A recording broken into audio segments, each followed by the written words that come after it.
Good Saturday morning to everybody. How are you? It is Saturday. What is today? It's the 19th of March, a couple days after my birthday. I hope you all had a good time joining in with my birthday pasta. Oh, you know what? I never posted that recipe. I promised you guys I would post a recipe after that day. But good morning, everybody. How are you? It is Sunday morning. So, of course, it's time for Cruise Chat Live. How are you all? If you're new to the channel, I am Walter with Where's Walter Travel. We are travel agents along with my wife, Rebecca, who is normally sitting right there, but she's on a phone call right now, so she'll be back in a moment. So, good morning. Hey, Joe. How are you? Good to see you. I will have that proposal back to you shortly this afternoon. Joe and I are talking about all-inclusive vacations for him and his wife. So that is yet another thing that we do. But good to see you, Joe. I hope the weather is good up there. Chicago, right? You're up in the Chicago area. I hope the weather is good. Is the river turned back to normal color now?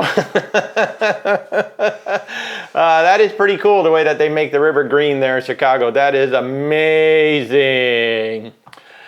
Crystal, you're a first-time cruiser. I'm sorry, your travel agent isn't helping with tips. Do I have a newbie video? Well, really, the entire channel is kind of newbie.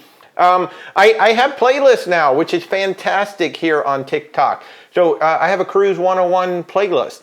So in there, you're going to find a bunch of stuff that might help out with you. I mean, one of the things that we do every time we have a first-time cruiser, Rebecca and I actually put together an 11-page document for first-time cruisers that we send that hopefully answers a lot of questions. And then, of course, any questions that our clients have between now and when they take the cruise, we're always hopping on a phone call to help them out and all that good stuff. So it was 18 heading into work this morning, Joe. Wow, it is, I don't know, it looks like it's in the mid-60s here right now in Florida, in Orlando. So it's a little bit warmer. But back to Crystal. Crystal, that's what this entire channel is all about, is offering tips and advice. Is there anything in particular that you would like to know about? I'll be happy to try and answer your question. But both this TikTok channel and our YouTube channel are devoted to Cruising 101, helping people understand the world of cruising. And really, the whole reason why I started this channel was because there was so much misinformation about cruising. You know, there's a lot of misinformation about what it is, what it isn't, what your expectations should be, and especially the various cruise lines. You know, everybody thinks, oh, well, this cruise line is better than that cruise line, and every cruise line has multiple ships. I mean, a lot of ships. You know, you talk about the Carnival Corporation, talk about Royal Caribbean. I mean, there are dozens and dozens of ships between just those two companies alone, and it's really the ship that's going to determine your enjoyment of the cruise, not so much the cruise line itself. You live in Alaska, you have a cruise ship. Yeah, I bet you do. Last year, I know in the 2022 season, there were over 60 cruise ships operating in the Alaska season at one time or another. I think this year it's going to be around the same. Alaska is hot. I mean, really, really hot right now with cruisers. We have done it. I would like to come back up there.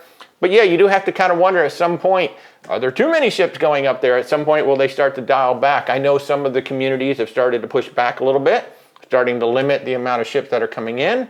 So, I mean, you do have to strike that balance between accessibility and is there too much coming in? So, you know, I would love to see some sort of a balance struck between the two.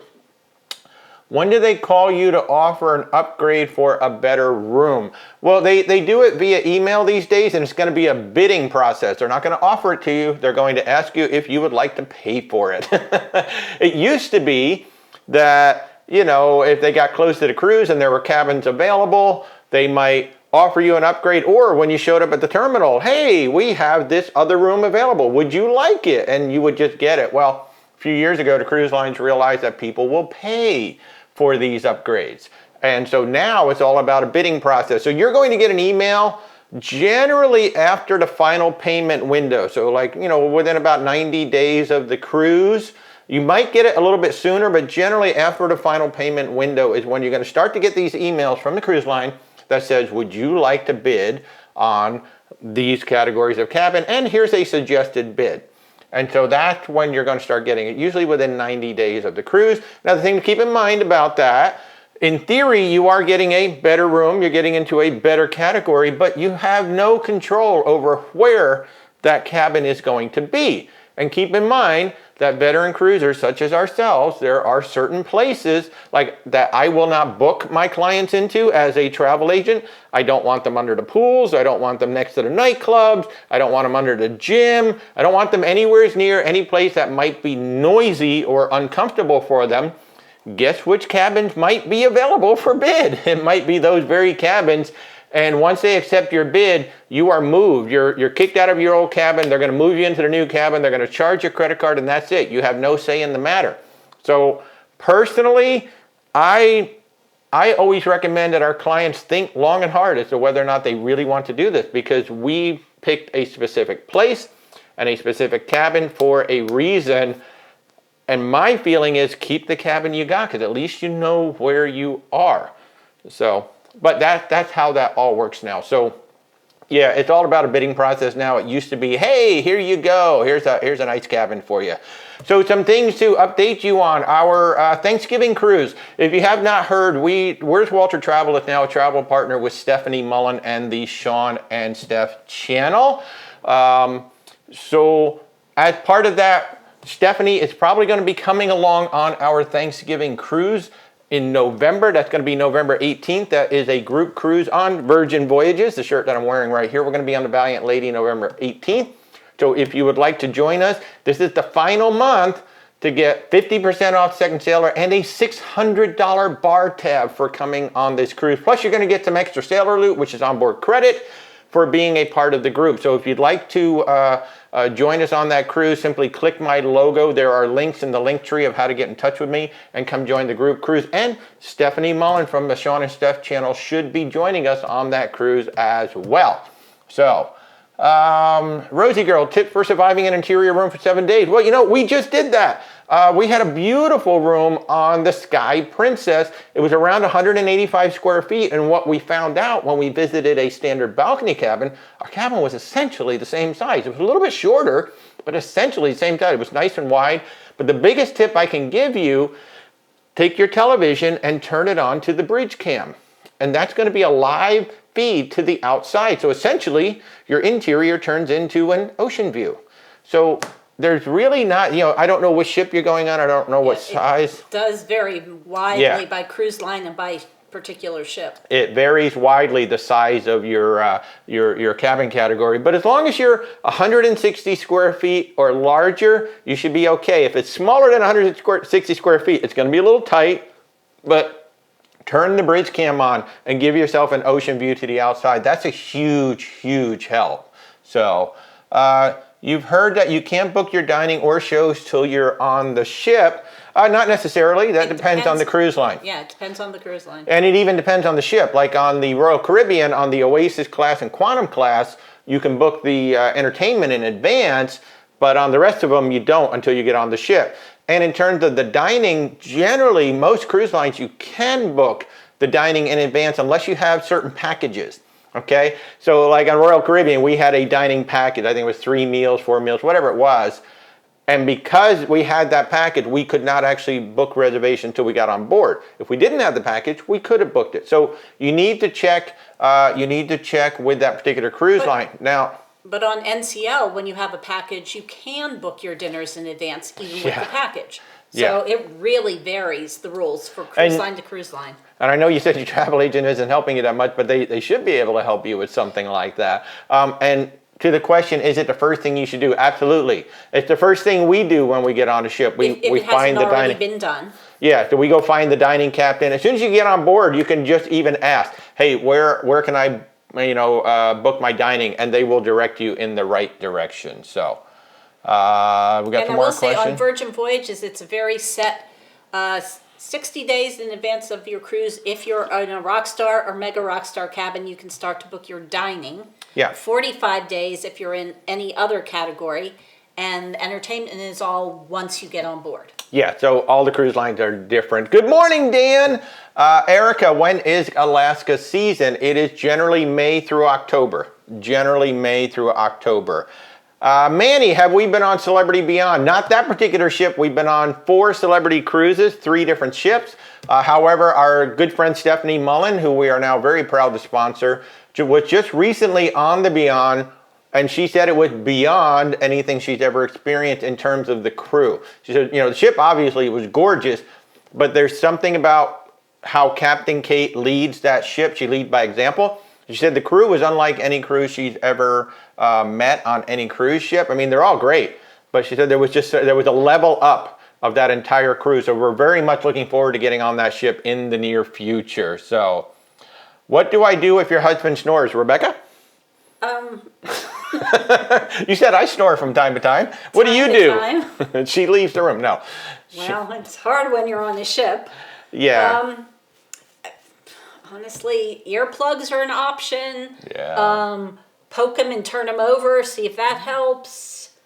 Yeah. And put a white noise app on your phone and see if that might help a little bit. You do use like a noise app, don't you? From time to time. Yeah. So, but she said that I do snore from time to time.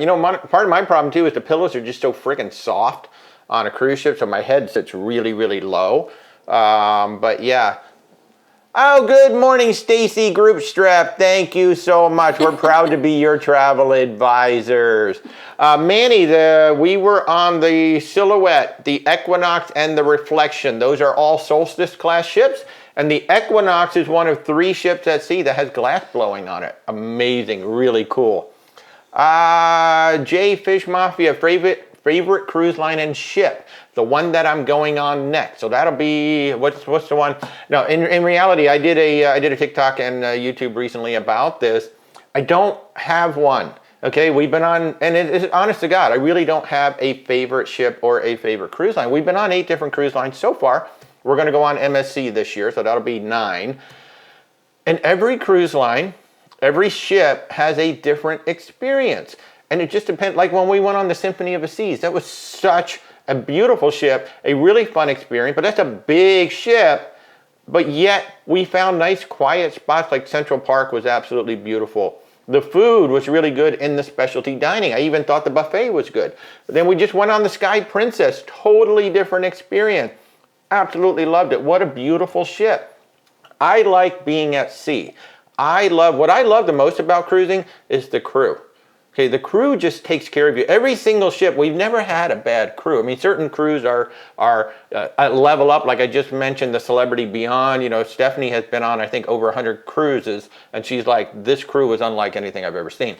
So I really don't have it. It just depends on what I'm doing. If I'm going to Alaska, I'm going to lean into Princess or Holland America. If in the Caribbean, we like to just try out all the new ships. There's so many ships out there. I would never limit myself to any single cruise line or any single ship. So there really isn't a favorite. If I'm booking tomorrow, I might be leaning into Virgin or Celebrity Cruises or even Princess, now that we've been on Princess again. But Royal Caribbean's a lot of fun. We had a blast on the Carnival Mardi Gras. Norwegian has amazing specialty dining and really good entertainment. What else? Holland America. Disney, of course. Disney has fabulous entertainment. Disney probably has the most beautiful ships at sea. They really are just absolutely stunning in and out. So yeah, I really do not have a favorite line or a ship. I will pretty much get onto any ship. The only one I will not get onto is Margaritaville at sea. So don't ask me to get on that ship. Let's see, what else? What cruise line can you get the most for the least amount of money? Oh, well, that all depends. That's a good question. That all depends on what sales are running today. Everybody's running, different sales. Virgin's been running 50% off. Celebrity's been running 75% off.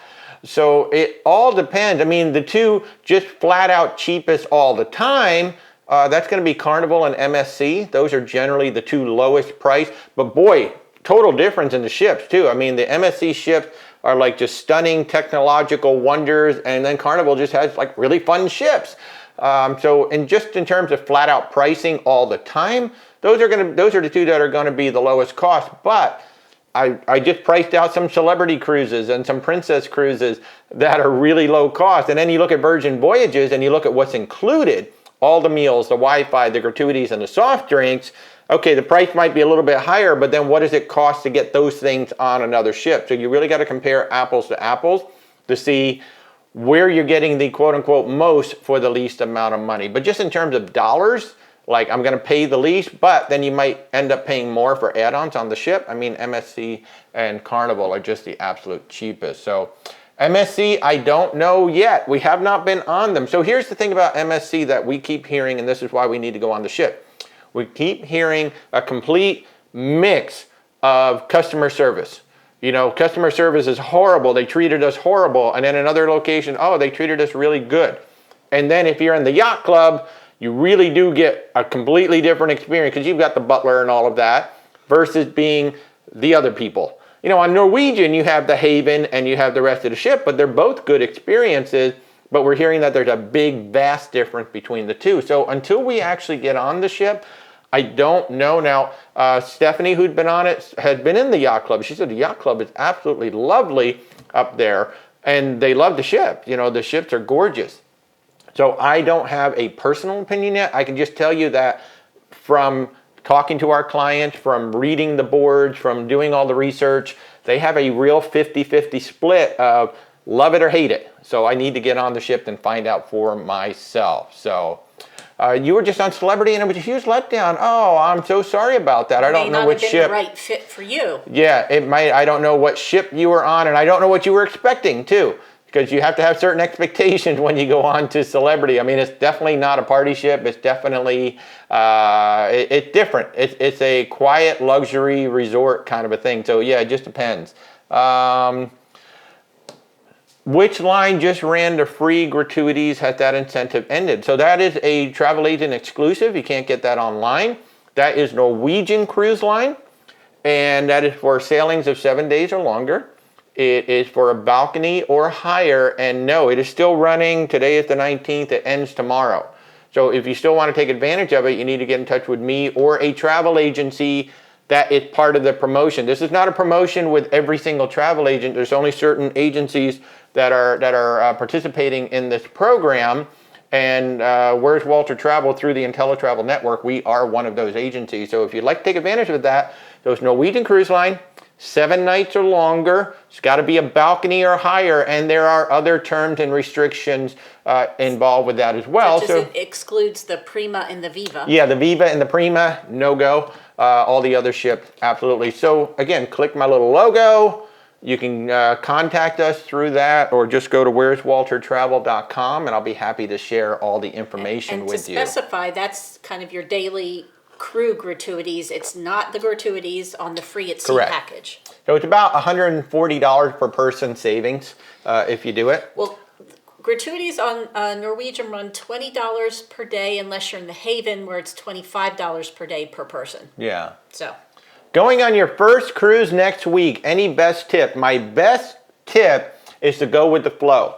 Understand that port stops are not guaranteed, first of all, so there could be any number of reasons why your ship is not going to stop at a port. Could be weather, could be a mechanical issue, could be a whole bunch of things. So if you can't stop at the port, you're going to get another sea day. The other thing to understand too is that you do not have to get off the ship when you go to a port. You can stay on the ship and enjoy about, anywhere between 50 and 75% of the guests are going to get off the ship at a port. Now you've got the run of the ship to yourself. So the pools are going to be open, the buffet is going to be running. So a lot of the services on the ship are still going to be running. You just have it all to yourself. So we always make a ship day on every single cruise at least one port. So somebody's asking why I wouldn't do Margaritaville at sea. Because I've got a very good reason for that. It's an old ship. Okay, it's a very small ship, obviously, but it's an old ship. That ship is over 20 years old. I think it's over 30. It could be over 30 years old. And again, for those of you just tuning in, I'm Walter. That's my wife, Rebecca, sitting right off camera. I'm a travel agent. She is my research manager, whatever, and she just knows so much. I love her to death. So Margaritaville at sea, that's a very old ship. And when they made the announcement that they were switching, I think it was called Paradise at Sea or Bahama Paradise. I can't remember what the name of the cruise line was called. when they made the switch over to Margaritaville and the partnership with Jimmy Buffett, they sent the ship in for a dry dock, which is, when you send the ship in for refurbishment, you send it into a dry dock, it gets all completely overhauled. Well, they only sent it in for 3 or 4 weeks. And in that 3 or 4 weeks, basically what they did was they painted it. And then they made major improvements to the theater. The cabins, they kind of threw some wallpaper on them, they threw some paint on them. But from what we've seen on all the vloggers and all the videos, the rest of the ship could literally, you could shoot the Love Boat from the 1970s on that ship right now in major portions of that ship. They didn't do a good job of refurbishing it. That ship needed to go into dry dock for about 3 months minimum and just completely gut the inside of it, get all the carpet out, replace all the furniture, bring it up to date. But, we're seeing cabins that, the bathrooms are just horrible. So they did not do a good job. So for the money that you have to spend on a Margaritaville at Sea cruise, your money would be much better spent just about any other ship. Really, that's why I won't go on it. Where is a good place to find deals on cruise line? Well, so the thing about the deals on the cruise line, because obviously we're a travel agent, so I would say come to us. But when you see all these special deals on various websites, keep in mind that very often they're not showing you the taxes and the port fees. So you're going to see like, oh, I can get on a cruise for $350, and by the time you run through all the fees and everything, you're up over $550. You're like, whoa, what just happened?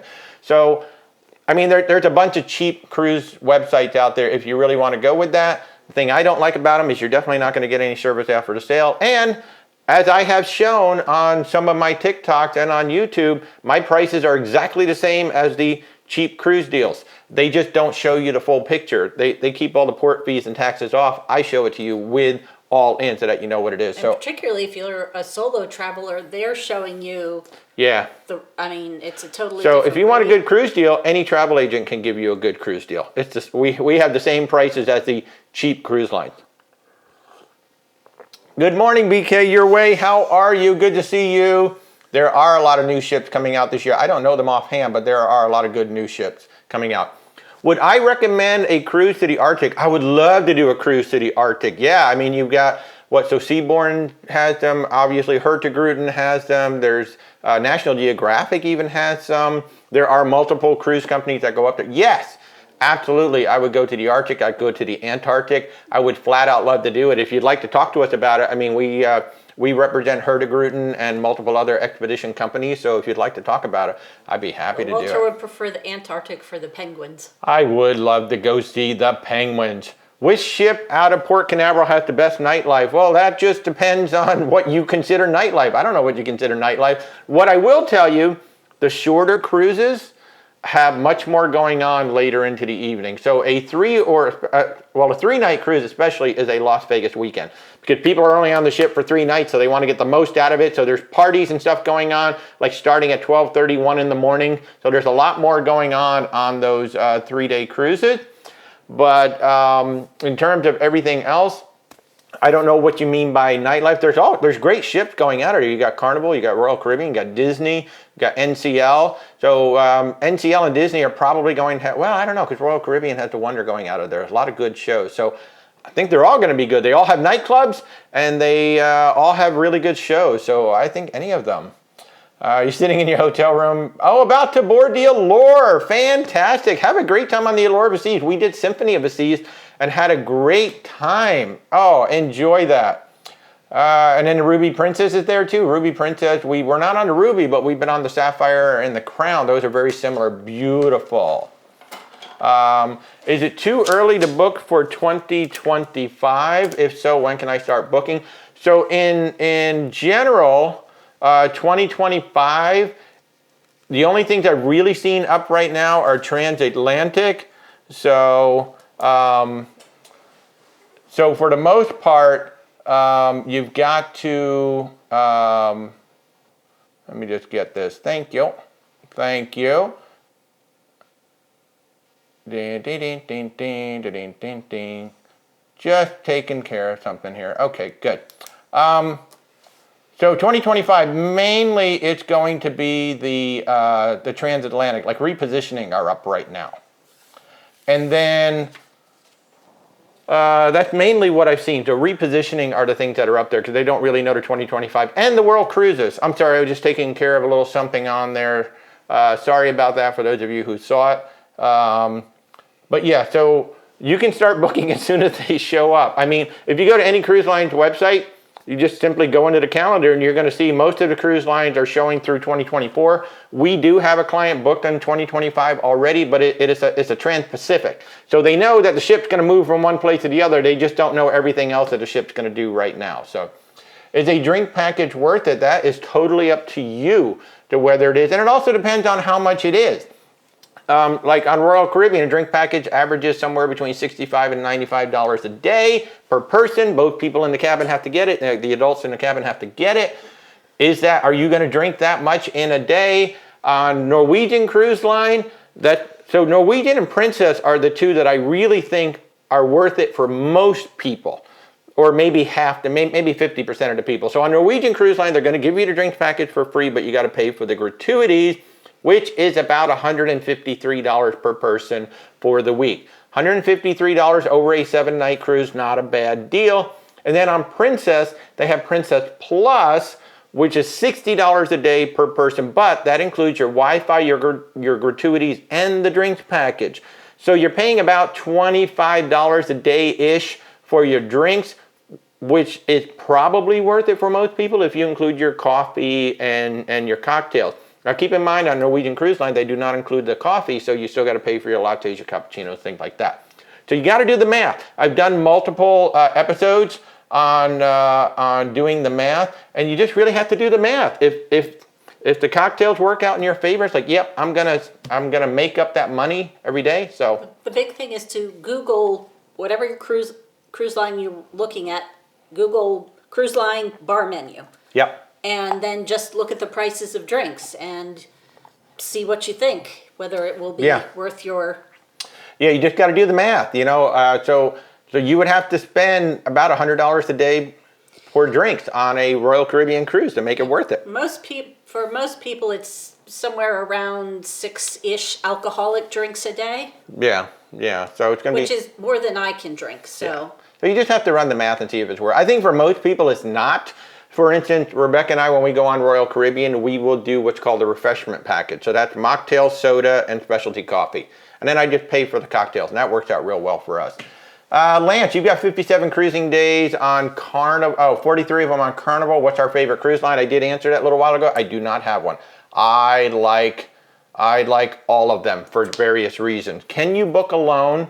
Yes. Andrea. So, yes. That's a solo traveler. So we actually did some research recently and we were surprised to find out just how many solo cabins there are out there. The ones that everybody knows, Norwegian has studio cabin, Virgin Voyages has inside and ocean view, and Celebrity Cruises actually has balcony cabins, infinite veranda cabins on their Edge class for solo travelers. But doing the research, we found out Royal Caribbean actually has a ton of solo cabins across their fleet. We just didn't realize it. And other cruise lines as well. So you can book as a solo traveler. Now, if you book a standard cabin, for the most part, cruise lines are going to charge you for 2 people. You know, you're just going to save on the port taxes and fees. But if they're running what's called a solo supplement, no solo supplement, then you don't have to pay for the second person. For example, MSC Cruises right now is running an 80% off that solo supplement, which means you only pay 20% of that second person. But you can absolutely book a solo. We just need to find you a solo cabin. So, you know, feel free to reach out. I'll be happy to help you find it. A cabin for 2 people at any point. I mean... Yeah. If you book a cabin that is a double occupancy, you book it for yourself. We can always add somebody later if somebody decides to come along too. So... thank you for telling the truth. My pleasure. That's what I try to do. What other ship besides Margaritaville would I avoid? That's pretty much the only one at the moment. I'll go on pretty much any ship. Avoid. There's some you're a little more... Oh yeah, I mean, I don't know. I'd have to do more research on some of them, but that, you know, Margaritaville is the one that, nope. I mean, they can invite me to come on the ship for free. I will not go right now. Until that ship goes into a full dry dock, I won't go on it. But if they send it in for a full dry dock, then I will. I want to say it was Griffin Alyssa's vlog in particular where they showed like mold in the cabin. It was just awful. It was just awful. Brian has taken the NCL gem from Boston to Bermuda. Wow, that's going to be fun. That's your first cruise. Congratulations. That is going to be awesome. Congratulations. We've not been on that class of ship yet. I would really like to go on it. What cruise line is best for toddlers? Well, that's a good question. I mean, we've never had toddlers, so, but, you know, for the most part, they got to be 6 months old just to even get on the ship. Now, if you're doing a transatlantic, I think they've got to be 1 year old just to do that. Certainly, the ships that have actual splash pads, that's where you want to go, because if they're in swim diapers or whatever, they're not allowed in the main pools. And if you go on a ship, they're not even allowed in children's pools. Yeah, yeah. If you're in a swim diaper, you cannot get in a pool. A splash area, yes. Pool, no. So you definitely want to be on a ship with a splash pad area, and that's probably going to be Royal Caribbean. It's going to be Disney, and maybe Norwegian. I'm not sure if Norwegian really caters to toddlers or not, and possibly MSC. Okay. And you will have to check the kids clubs. Many of them will start at 3 years old. Some of them don't start till 5. So you just have to read the rules for the particular cruise line you're interested in. And also the specific ship. Because just because I said Royal Caribbean, Norwegian, Disney, and MSC doesn't mean that every single ship caters to the toddler. So you're going to have to, you know, do research on the individual ships as well. Again, that's where your travel agent can help you out. If you don't have one, we'd be more than happy to help you. Just simply click on my logo and there are links there to contact me. We'll just set up a time and talk. Be happy to do it. Single traveler prices all over the place. It just depends on, you know, the thing about cruising and the thing about all traveling. Like oh my God, I just booked one of my clients on a Christmas marketplace cruise. She's going on Avalon Waterways. She's going to be going through Germany and all of that, all by herself. She booked by herself, and I just want to pack myself in my luggage and go with her because she's going on my bucket list cruise. So I can't tell you what the single traveler price is because every single cruise is a different price. Every single tour is a different price. I mean, everything is dynamic pricing. Literally, the cruise this week is a different price than the cruise next week. So I can't tell you single traveler prices until I know where you're going and what you're going to go on. So, yay, somebody else loves penguins. In my opinion, Princess or NCL? Yes, two different experiences, okay? On NCL, you're going to have Broadway shows. You're going to have... to me, NCL's main dining room is inferior to the Princess dining room, especially since we just went on the Sky Princess. The main dining room was fabulous. The buffet definitely is better on Princess than on NCL. But NCL has fabulous entertainment, and they have amazing specialty dining. So again, and I don't know which ships you're looking at. Are you looking at the breakaway class and up on NCL, or are you looking at the Royal class on Princess? So it's not just about the cruise line. It's about the ship itself. Like, which ship do you want to go on? Like, we just went on the Sky Princess our first time on a Royal class. Holy cow. Like, totally different experience than being on, like, this was our 5th Princess cruise, and it was a completely different experience than the other 4. So it just depends on the ships. Best time to go to Alaska. I think at the very beginning of the season or the end of the season, that's when you're going to have the fewest kids, for me. And it'll be the least expensive. Yeah. July and August tend to be more expensive because there's more all the kids are out of school. And if you go a little earlier in the season, you have a good chance of seeing the babies being born. So, May through like the first week of July, you might see the kids. So we got to see a lot of little babies when we were there. Baby moose. We saw some baby grizzlies from a big distance, thankfully. Yeah. Have we cruised Azamara? Not yet. I want to. I've been talking to our representative, and I desperately want to do that. And we were surprised when doing some research for a European cruise that Azamara quite often came in cheaper than Celebrity. Yeah, even Celebrity. And there's so much more included on the Azamara. I think basically, I don't know about excursions, but they include drinks. They don't include Wi-Fi unless you're in certain categories. I mean, they include a lot of things. So Azamara actually prices out really competitively versus other cruise lines, especially over in Europe. So, Beach Lover, you've only done Carnival Cruise Line. How do they compare to other cruise lines? Oh man, how do they compare? So we only did the Mardi Gras. Yeah, so we did the Mardi Gras. The one thing I will say, man, their little cruise director staff and all that, the fun staff, the fun crew, they're fun. They're really a lot of fun. A lot of great trivia on there. I would say in terms of food, you know, they're definitely middle to lower in terms of like the main food, in terms of the quality. In terms of the entertainment, great entertainment.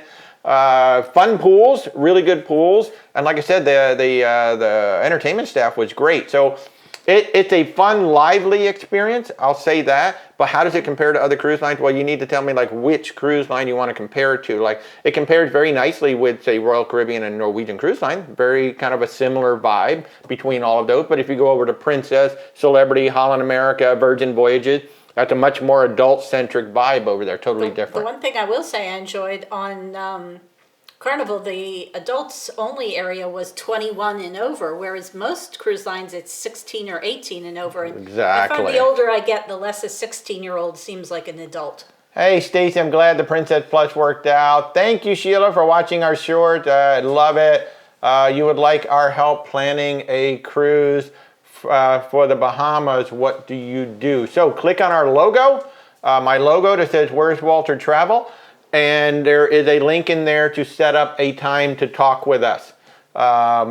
It's our calendar, so you can easily just go ahead and set up a time to talk with us, and I'd be happy to help you. Or where'swaltertravel.com, click on Contact Us, and go ahead and set up a time to talk. Yay.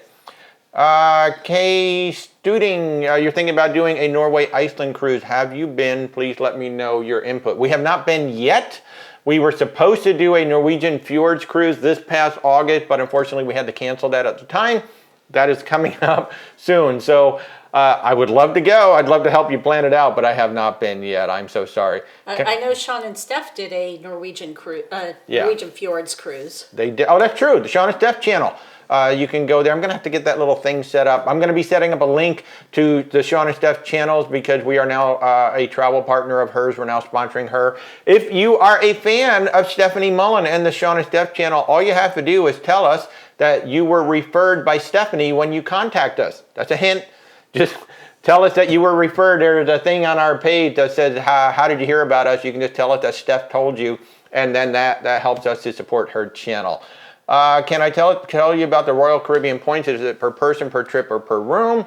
It is... I'm assuming you're talking the loyalty. Yeah, the loyalty points. It's by the day, but you can get double points if you do a suite and up or something like that. Yeah, double points for junior suite and up. Yep. And I believe, I'm not 100% sure, but I believe on Royal Caribbean, if you book solo in a, like, say, a balcony or a double occupancy, you get double points. Yeah, so if you're a solo and you book double occupancy, you get points for both people. And that's Royal Caribbean. Not every cruise line does that. And most of the time, it's 1 point, per day for staying in a cabin. But if you go junior suite and above, you get double points. That's basically how it works. When can you book your boarding time? That all depends on the cruise line. That's all part of a check-in process with the cruise line. It's what that is. Sometimes the check-in and the picking your boarding time can be separate things.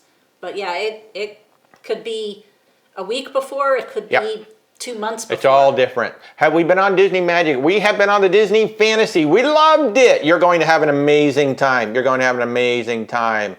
Oh, thank you, Sassy Sarah, for the input on the gem. You loved my mug. I got this on the ship. I got this on the Sky Princess, and I know this is backward, but to travel is to live. This is the whole reason why I bought it. And by the way, it's now on one of my T-shirts. So if you like some of the shirts that you've been seeing me wear on some of the cruises, again, click my logo, and there's a link in there to my T-shirt store too. So yay. Darren, you're going on the Escape in 3 weeks. We love that ship. My best recommendation is go to Food Republic every single night. We went there 3 nights over our 7-night cruise. What a fabulous ship, really. We have not been on MSC yet. Coming soon. Coming soon. Thank you, Walter, and you and your wife. I've been watching you and appreciate it. Thank you so much. Donna has never been on a cruise. You're thinking solo. What's the usual price for a week? There is no usual price for a week. You have to tell me, which cruise line you're going on. What's your itinerary? Are we putting you into a solo cabin, or are we putting you into a double occupancy? There's so many. There is no standard price. You just have to get in touch with us, and we'll go ahead and help you price it out. The RC Jewel has been wishy-washy before. Washy-washy. I love that. So if you've never been on a cruise or you don't know what they're talking about, Royal Caribbean is famous for their washy-washy people as you walk into the buffet. We love those people. You cruise all the time. Yay. Ben T. Logan, have we heard of Celestial Cruises? Yes. We have heard of Celestial Cruises. We have not booked any on them yet. I don't know if they're the best for Greece. You've got Oceania, you got Celebrity, you got Princess, you got P&O, you've got probably Costa. There's so many over there. And of course, Azamara, Viking is over there. So I don't know who calls them the best in Greece, but you have a lot of options. How to get the best deals for Carnival Cruises? Work with your travel agent. We get the exact same deals as you see on those cheap cruise lines. So in fact, with Carnival, I've been beating some of the quote-unquote cheap deals because we're part of the IntelliTravel network, and sometimes we get, you know, specials in there that not every other travel agency gets. And on a cruise I just booked, what a cool cruise. These guys are going from Seattle to New Orleans. And I was able to beat everybody else's prices because we had one particular fare offer that I guess nobody else had. And just to circle back to Celestial, they've only recently started reoperating. They had shut down for a while. I thought that was Crystal. Well, oh, was it Celestial? I thought it was Crystal maybe Cruises. it was. Maybe I'm wrong. But at any rate, their tagline is #1 choice for travelers going to the Greek islands. So it's kind of like, you know, that's their tagline. the Rolling Stones were the greatest rock and roll band ever. You know, that's what they call themselves. Right, so right. Maybe they are, maybe they're not. Right. Tips on saving money when booking Alaskan cruises.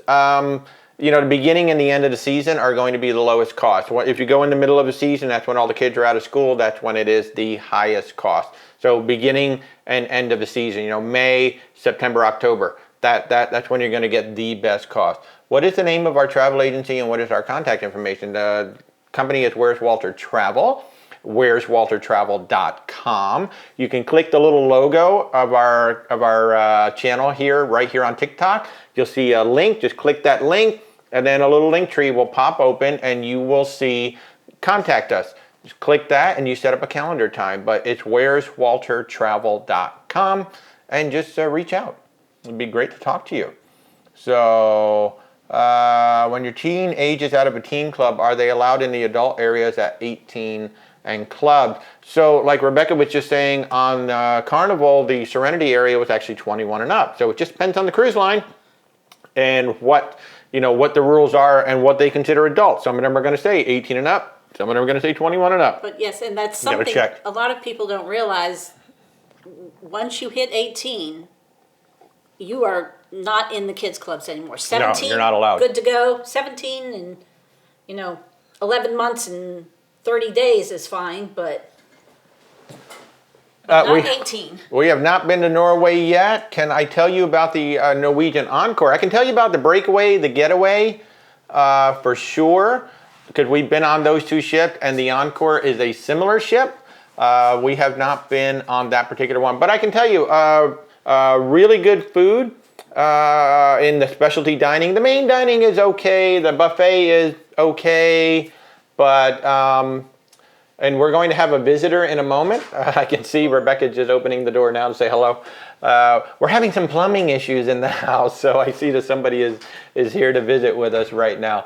But I can tell you that the shows are going to be great on the Encore. Love that. How do you get our help booking a cruise? As I've said, click that little logo and contact us, or just go to Where's Walter Travel and where'swaltertravel.com and click Contact Us. Walter, you just disembarked the Anthem of the Seas. 7 nights wasn't enough. That is the right attitude. 7 nights is not enough. We just did 7 nights on the Sky Princess, and man, when we came off the ship, I'm like, we can't do 7 nights anymore. It's got to be 10 to 20. When is there 100% daylight in Alaska? That is going to be in June. So we were there last week of May, first week of June, and it was only up in Fairbanks. It never got dark, but the sun went below the horizon and then just kind of stayed there. So it was like twilight. So you want to cruise, but you get seasick, car sick, air sick. Well, Yeah, I don't know what to say about that other than you might want to try the bands, try the seasickness medication, and then always stay low. Don't go to the top of the ship so it doesn't move around. We talked about MSC. We have not been on it yet. We're going to soon. You are dependent on a walker to get around. Any recommendation for people with disabilities? That's a great question. For the most part, so cruise shift, and by the way, I see I've got 56 messages, so if you've asked a question I haven't gotten to it yet, please just bear with me. I like to I try my best to answer every question, so just bear with me and I'll get to you. The cruise shift are very good about people who have mobility challenges, either with a walker or a scooter or things like that. Generally wide walkways, bigger elevators to allow for scooters and whatnot. And if you'd like, you can. Many people may not realize you can rent a scooter on the ship, and it will literally be delivered to either the terminal or the ship itself. And I'm going to be talking to the folks over at Scootaround. They actually have this chair that there's a channel on YouTube dedicated to traveling with a chair, and they have. It's not a full scooter. It's more like a chair, so it's smaller, and it can actually turn around in a standard stateroom. So what you might want to consider, is renting a scooter. A scooter is about $200 for the week for a 7-day cruise. And even if you only used it a couple of times, it might be worth it. Like if you're just getting a little tired of walking, maybe using a scooter. But generally, especially ships that are 10 years old or newer, you're going to have, it's going to be pretty easy for you to move yourself about on the ship. Another thing, look for ships that have 3 banks of elevators, not 2. Because the ones in the front and the back will be more accessible. That one in the middle is always going to be jammed up. More and more the ships are having 2 banks of elevators, but if you can find one that still has 3 banks with the middle and the fore and aft, that would be better as well. So you've been on 32 cruises. We're hilarious. Thank you. Your Carnival cruisers. What would thoughts be on the top 5? Well, our top 5 cruises would certainly be Alaska. Would be number 1, Panama Canal, probably number 2. That was my coffee cruise. I love that. And then pretty much any cruise that includes like St. Martin, St. Thomas. I love it. Disney Cruise Line. Fantastic. A beautiful cruise line. And if you're going as adults only, they do have adults only areas. They have amazing food. I think, in terms of food quality, you got Virgin Voyages at the top, and you got Disney Celebrity Princess slightly below that. Disney Cruise Line is a great cruise line. A lot of fun, especially if you're a Disney fan. I mean, there is just something about seeing, the Disney characters at sea. It's a lot of fun.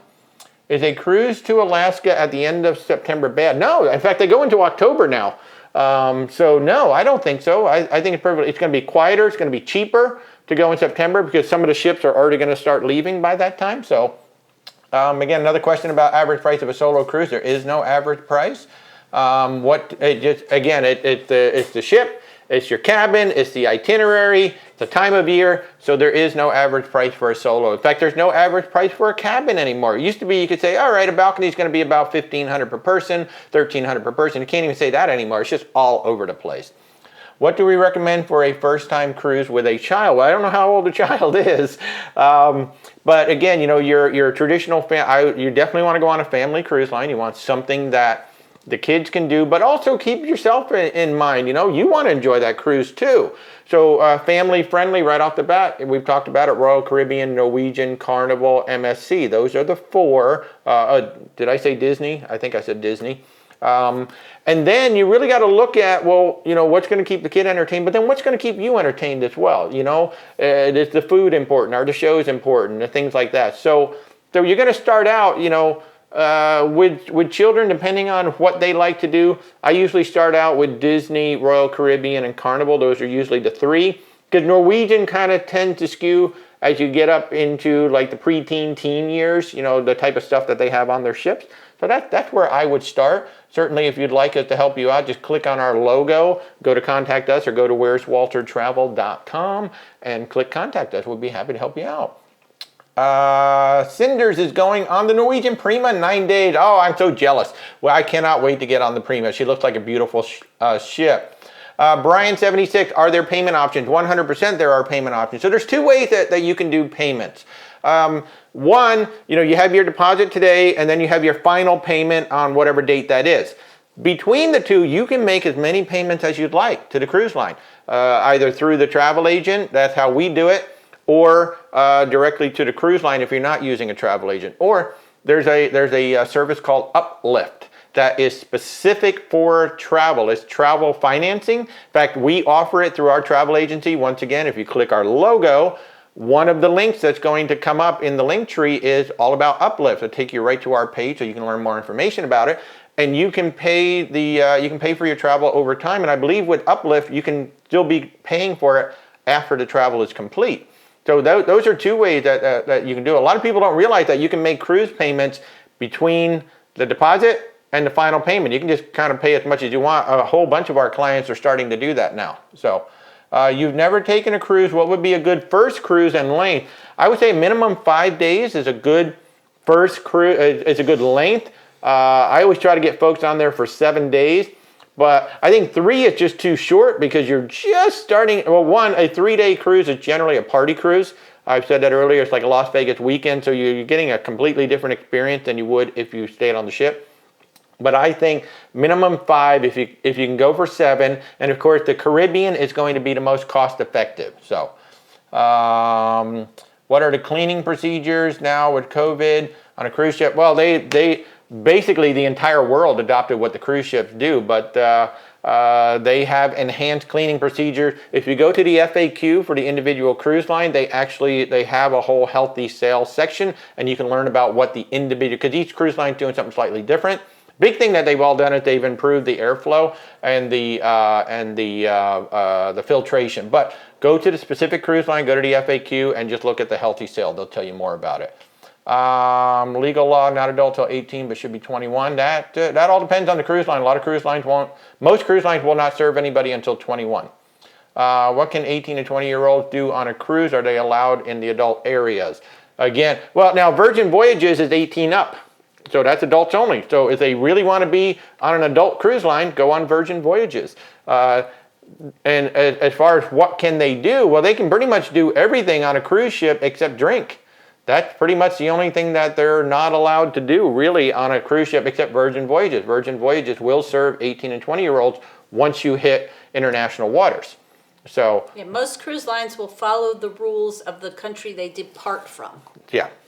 Have we done a Northern Light Alaskan cruise? To my knowledge, there is not such a thing at all. It is extremely rare to see the Northern Lights during the Alaska cruise season. That happens more in the winter time. If you want to do a Northern Lights cruise, that's over in Norway, Iceland, that area. There are specific Northern Lights cruises, but they're not in Alaska. Yes, Sean and Steph. I don't think Sean and Steph are actually on TikTok yet. She might be, but I know I keep trying to get Steph to come on over here. I think she has a TikTok, but she doesn't do much with it yet. We're trying to get more. Somebody's going on the Wonder Best 152. You're going on the Wonder of the Seas this summer. What should you expect? Funny enough, I'm going on a tour in a couple weeks on the Wonder of the Seas. So we've been on the Symphony of the Seas. Number one, the Central Park is a beautiful, quiet place to hang out and relax. You're going to get amazing entertainment. So you've got the water show, you got the ice show, then you got that Effectors 2 that's up in the main theater and probably another show as well. So you're going to have great entertainment. Plus there's dance clubs, there's small clubs, there's a lot to do on that ship. Now, the dining, I think you've got Hooked on there. I think you've got the Mason Jar. You've got the specialty dining. We were very impressed with Hooked. Wonderland was fun. It was good. I don't know that I would go ahead and do it again on my next cruise. Rebecca's like, I might wait a couple of cruises. Chopped Grill was good. The chef table was fabulous. So I think you should expect a lot of fun on that ship. But Central Park for me was the big hit. I really enjoyed hanging out. Both Steph and Ben and David have vlogs on. Yeah, they do. So Stephanie, on YouTube. Yeah, Sean and Steph's channel. She's got a full vlog on there, and Ben and David have a full tour of the Wonder of the Seas. It is a big ship, but I am going on that ship in a couple of weeks just for a tour. Not going on a cruise. Just going to be on it for about 3 hours for a tour to go check it out. What is my favorite ship ever? I don't have a favorite ship ever. I can tell you that my favorite food ship ever so far is the Scarlet Lady, but I don't have an absolute, oh my God, that was my favorite in the whole world. Not yet. Not yet. I think it's going to be a Hurtigruten when I finally get on to Hurtigruten. I really want to do that. Let's see, that is a lot of fun. That's on Norwegian Cruise Line. That is the dueling pianos. That is a lot of fun. I will say, if you're sensitive to loud noises, bring earplugs. Yeah. It's loud. What's the way to get best free cruises? It looks like the casino programs. I've been booking multiple clients who are getting like $100 and $200 cruises through the casino program. You're going on your first cruise. What do you know about the Encore? I've already said I don't know a whole lot about that ship, but it is a breakaway class. You get email offers for free guests, 50% off NCL. What's the catch to those? There's no catch to it at all. It is 50% off. They're still running that special. I think it's going to end at the end of March, but it is 50% off actually, it's more like one guest free.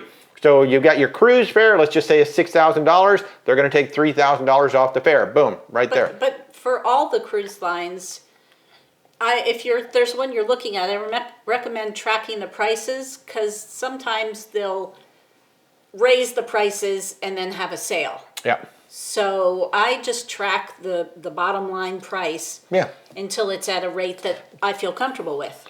Yeah, because what the cruise lines can do sometimes, and well, they do it a lot, very often, like today the cruise is $3,500 and then tomorrow it goes on sale for 50% off and it's $4,000. And you say, well, how did that happen? It's because they raised the base cruise fare up. Royal Caribbean does that all the time with their drinks packages, all the time. So it's just really funny. You're serial cruisers and love it. So far you've only cruised Carnival. I encourage you to get out there and try some of the others. It's so much fun. We have been on 8 different cruise lines. What's the best affordable luxury cruise line? You've always sailed Carnival, but would like to try. So casual luxury, that's going to be Celebrity and Virgin Voyages right off the bat. Maybe Princess. Yeah, Princess as well, certain ships. Even Holland America, like their Pinnacle class, really pretty.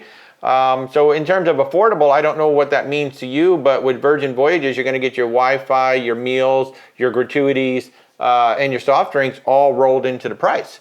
So that to me makes it very, very affordable. But Celebrity, a beautiful ship, beautiful pools, good food, and as we discovered on Princess has really upped their game on the Royal class. Absolutely beautiful ship. So, those are 3 that I would throw out there, but there are plenty more as well. Would a Caribbean cruise over New Year's be too crowded? It's going to be sold out, I can tell you that, yeah. Probably. They sell out regularly. So let me put it to you this way. We sailed the week before Christmas, and the ship was essentially sold out. We were on the Symphony of the Seas. It's around 6,000 people, right? And you're like, oh my God, that's 6,000 people.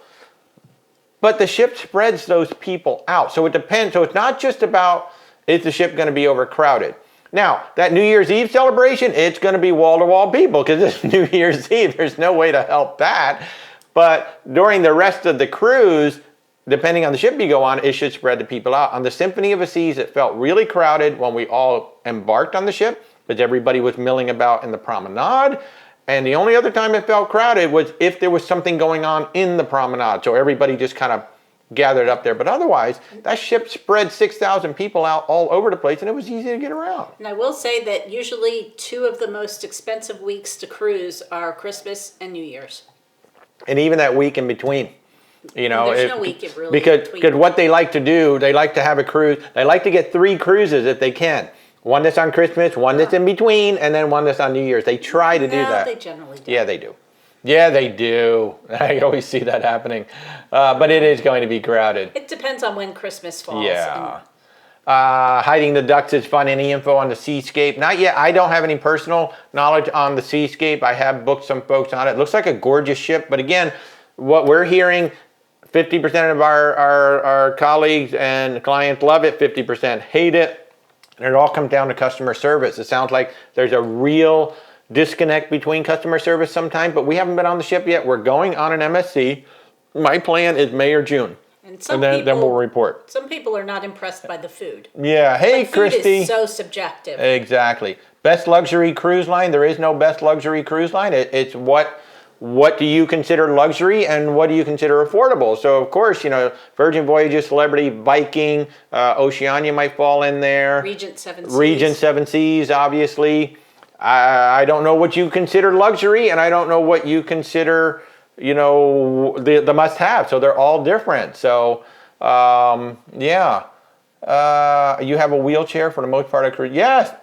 Very much so. And, I have a client who is in a wheelchair, and she made a comment that she felt that the Caribbean Princess, which is one of the Princess ships, it is a fairly new ship. She felt that because they had retrofitted it in some areas, it wasn't as accommodating as it could be. So she asked me to put her on newer ships moving forward. So, yeah. If TikTok is banned, where will we find you? On YouTube. YouTube, Twitter, Facebook. Is it noisy to have a cabin near the stairs or the elevators? Always. Yeah, not always. It depends. Like if you have the ones in the very, very back of the ship, like sometimes there's an elevator literally in the very, very back of the ship. That's not too bad. If you're in the middle of the ship, that can be, because you're going to get a lot of people coming up and then they're going to go by. It also depends on how they have the elevator bank configured, whether it's kind of tucked into a little area and then there's kind of a lobby where you walk out into, or if it's straight out into the hallways. And also, are there a lot of kids on the ship? Is it a ship that has a lot of kids where they're going to come off and they're going to be running up and down? So yes and no, it just depends on the ship and the sailing. So you embark on the Carnival Breeze out of Galveston in 40 days. Yay, that's so awesome. What's the best line for seeing Alaska? We lean into Princess and Holland America. Princess first, Holland America second.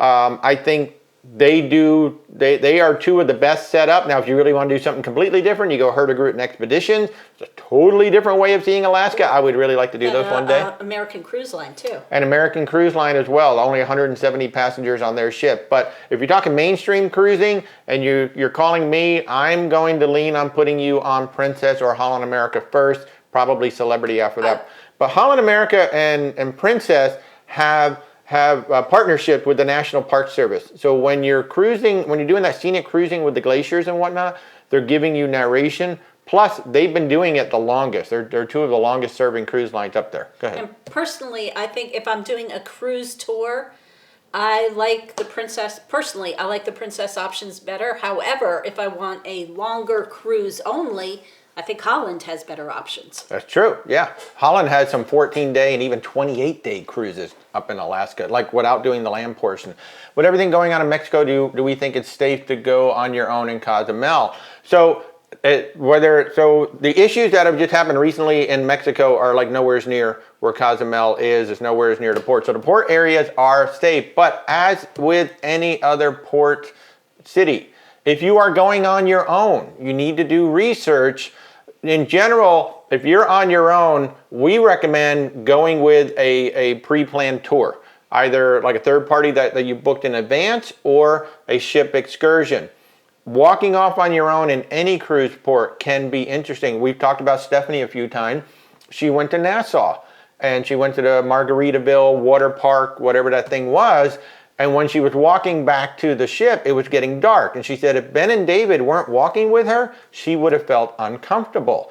So that had nothing to do with Mexico. That was in Nassau, Bahamas. So any cruise port, if you're going to be by yourself, if you're talking about going out on your own by yourself, you got to do research. But even with a small group, you got to do research. Like Falmouth, Jamaica, we will not leave the gated cruise area unless we are on an excursion. I'm not going to go walk out into that town because I don't feel safe walking in that town. The port area, very safe, very secure, but I don't want to go beyond the gate. So you just have to do the research. And really, Mexico, there's not every state in Mexico is having problems. So, and generally, Mexico's a huge country, just like the United States.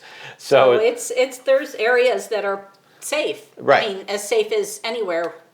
And just like with the quote unquote fights on the cruise ship, everybody, with all the problems going on the cruise. Well, every week there's like 1 million people going out on a cruise ship and there's like a couple of people getting into fight. So does that represent the entire cruise line? No. So what's going on in Mexico is happening in those areas. Dana, you went on your first cruise on Princess. Yay. That is so awesome. Wanda, have we been on the RC Odyssey of the Seas? You're going on a Greek Isles cruise in June. We haven't, but Stephanie has. And we saw her. She was parked right behind the Sky Princess. Quantum class is my next Royal Caribbean class. We have not been on it yet. We were supposed to. Yeah, we were supposed to, but we went on Symphony instead. So Stephanie, the Sean and Steph channel, she just recently went on that. I want to say within the past year. And she called it, it was one of her favorite Royal Caribbean ships of all the Royal Caribbean ships that she's been on. So I would I would definitely recommend go check out Stephanie's channel for sure. First group, 14-day, yay. Let's see. What else? Best cruise for adults only. Well, Virgin Voyages is adults only, as is Viking Cruise Line is adults only. 18 plus. Yeah, 18 plus. Beyond that, if you want to have adult centric, Celebrity Princess Holland, those are going to be 3 that are adult centric. While they do allow families to come on board, I think Princess is probably going to have the most children of those 3. But even there, you know, we were on the Sky Princess. I think we saw 10 kids, maybe 12 kids on the whole cruise. It was also end of February. So. Yeah. So, but if you're talking truly adults only, Virgin Voyages, I would highly recommend that. Favorite activity on our last 2 cruises, eating. That was number 1, eating gelato, and just hanging by the pool. I mean, seriously. Do we need a passport for Caribbean cruises? Great question. So for the most part, no. However, if your cruise includes Martinique, Martinique does require a passport to get off the ship. You can take the cruise, but you can't get off the ship. And if you're going into Panama Canal region, there are some cruises that do actually require you to have a passport to get on the ship. And if you're going to sail Virgin Voyages, you must have a passport. You cannot sail Virgin Voyages without a passport. That is an absolute requirement. So, Bermuda cruises, any COVID restrictions? As far as I know, Grand Cayman is the only island that still, Grand Turk is the only island that still requires you to have a vaccination to get off the ship, to my knowledge. That can change every day. Drinking law depends on the port of departure. The U.S.-based cruise lines stick to 21 and over. Except for Virgin. Except for Virgin Voyages. Now, over in Europe, that could be different, but the port of departure does not come into play in the U.S. The U.S. cruise line... Yeah, it does. Because they follow the rules of the drinking rules. Well, the drinking rules. Exactly. So it's 21 and over here. Except for Virgin. Except for Virgin, exactly. Have not been on the Prima yet. We need to get on there. When you book a cruise, should you book through an independent travel agent? I think so, and here's the reason why. One, we're free. Our services are 100% free. We have the same exact pricing that you see online, although sometimes we have access to deals and specials that you don't because of our relationship with IntelliTravel. We are one of the largest travel agencies in the United States. So we sometimes have offers and group specials and things like that you're not going to see online. And then you get to take advantage of our knowledge. And then if something happens to your cruise or something happens to you, we're the ones who are going to deal with the cruise line. We're the ones that are going to deal with the airlines and all of that. And then the big difference between booking through an independent travel agent and then calling into the cruise line, they're going to do everything they can to convince you that their cruise line and their ship is the absolute best one. Whereas as an independent travel agent, I'm going to present usually 3 or 4 different options, including options that you may not have thought of. Like you may have in your mind that, oh, this cruise line is definitely that. And then I show you a ship and you're like, wow, I didn't know all of that was on that ship. So that's the big difference between going with an independent and just going straight to the cruise line. So I highly recommend an independent travel agent, whether it's going to be me or somebody else. But we always have. We've been cruising almost 20 years. Prior to becoming travel agents, we use a travel agent for every single cruise. So, why is the Caribbean the most cost effective? Because there's so many ships. There's so many ships cruising down there, so there's a lot of competition. That's why. That's why it's the most cost effective. D Herds 14. You have 18 and 16 and 7 and 4-year-old.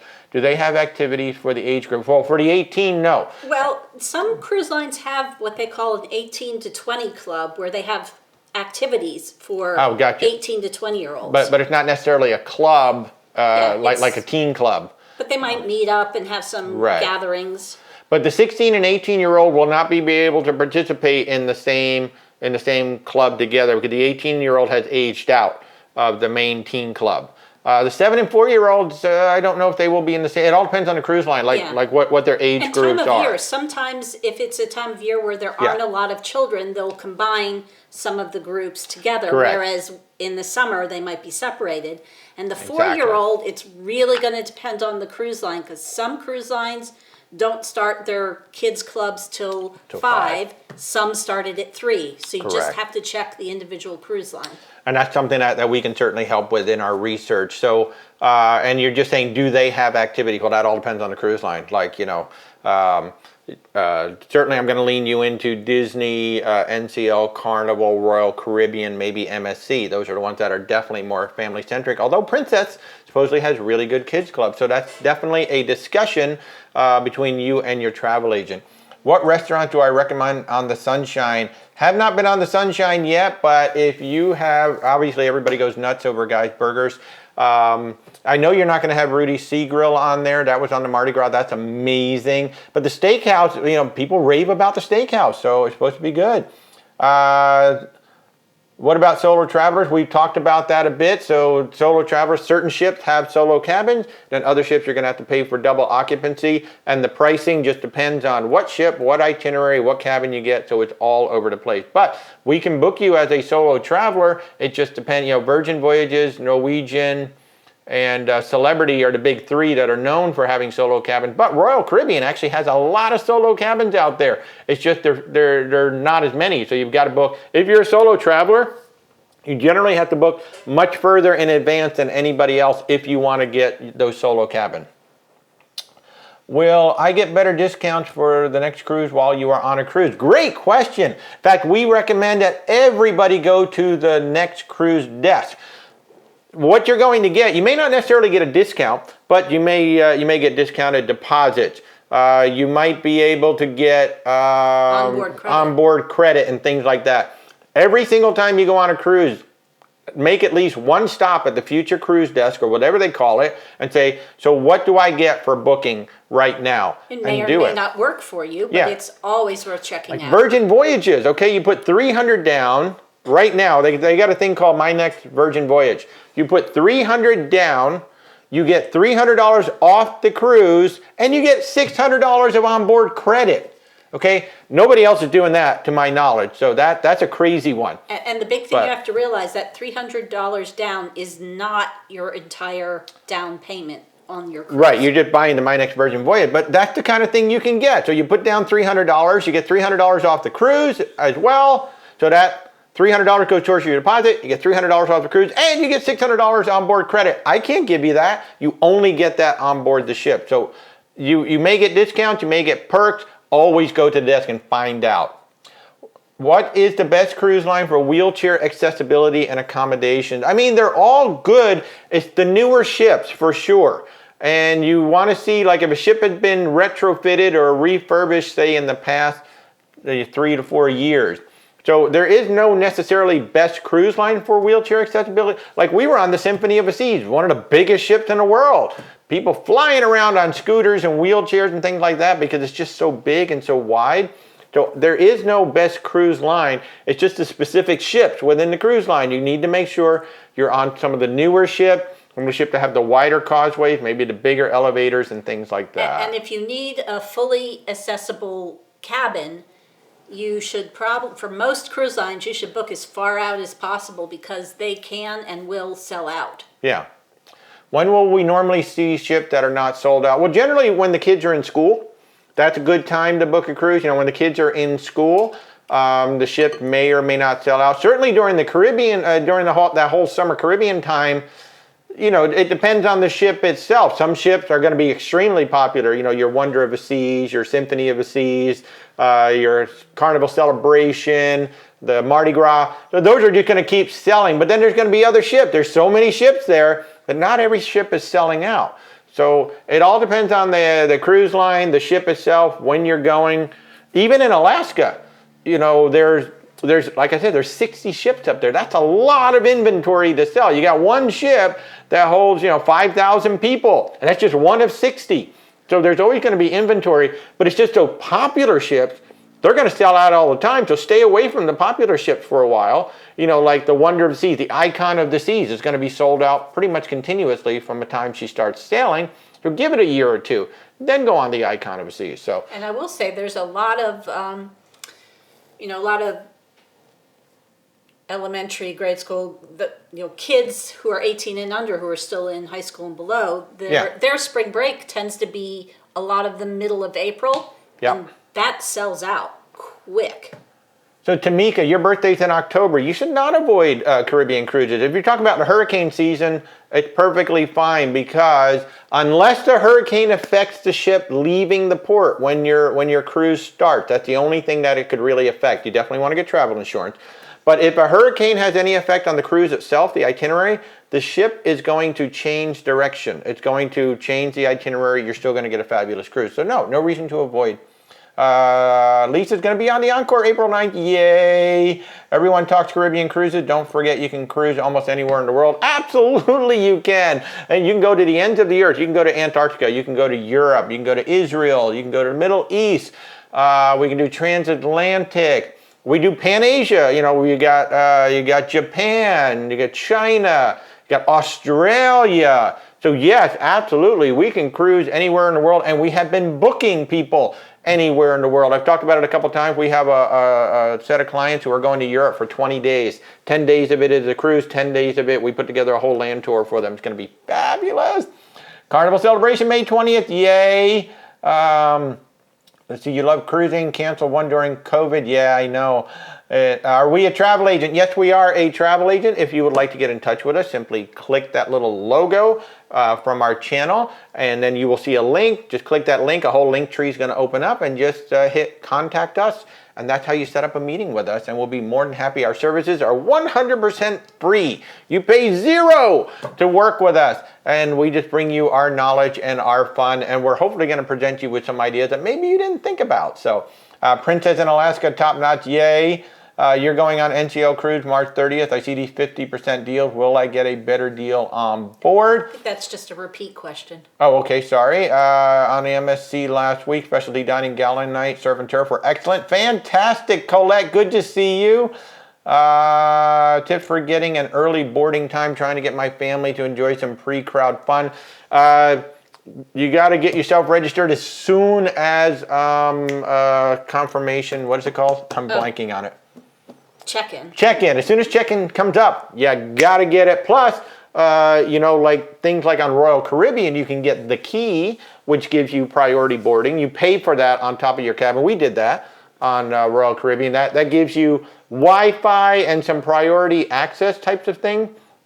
So you can always look at that. Like Carnival, I think, just brought back faster to the fun. So you pay for that on top. That's certainly one way to do it. But generally, you have to know when you're because most cruise lines check-in is when you pick your boarding time. Yeah. And you have to know exactly what day that is. And as you know, I've been known to wake up at midnight on that day and try and check in.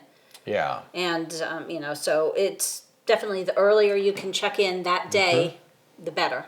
Tri-State, good point. MSC is the best if you sail Yacht Club. Regular experience only if they're staffed properly. That's an excellent point. Thank you for that. You know, we've talked about it a couple times on the Carnival Mardi Gras. The food and beverage staff was so understaffed that we actually felt bad. You know, you just see people working just all hours of the day. So, what is Stephanie's channel? It is Sean and Steph. It is SEAN and Steph, STEF. Sean and Steph channel. They are, Stephanie is just, I just love her so much. I'm so honored that we are actually now her travel partner. There's going to be a lot more coming out about that. Wait till you see the cruise that we have her booked on. She's going to be doing the Hawaiian Islands and Alaska in one cruise. It's going to be amazing. I can't wait. Viking is requiring full vaccination in order to sail with them. Good point, Guadalupe. Oh, Guadalupe also requires a passport. You know, we haven't booked anybody in Guadalupe yet. Guadalupe. And of course, we love Guadalupe because we love this television show called Death in Paradise, which is filmed there. Absolutely love it. But thank you for that. I did not realize. You do have to check the cruise line FAQs to see what the rules for vaccination are, what the rules for passports are, what the rules for, you know, COVID testing is. Everything. For the most part, most of the cruise lines have gotten rid of a lot of that requirement, but always check your particular cruise line's FAQs and then check it again a month before you're sailing to see if it's changed. Yeah. So, and that's something that we certainly help with as well. We'll go in and we'll check the cruise line FAQs and all that. But we haven't actually booked anybody who's gone to Guadalupe, so I haven't looked at there lately. Your first cruise in July on Hal. Anyone been on Hal's Land of the Midnight Sun? Oh my God, you're gonna have so much fun. That's great. Is there any birthday pasta left? Yes.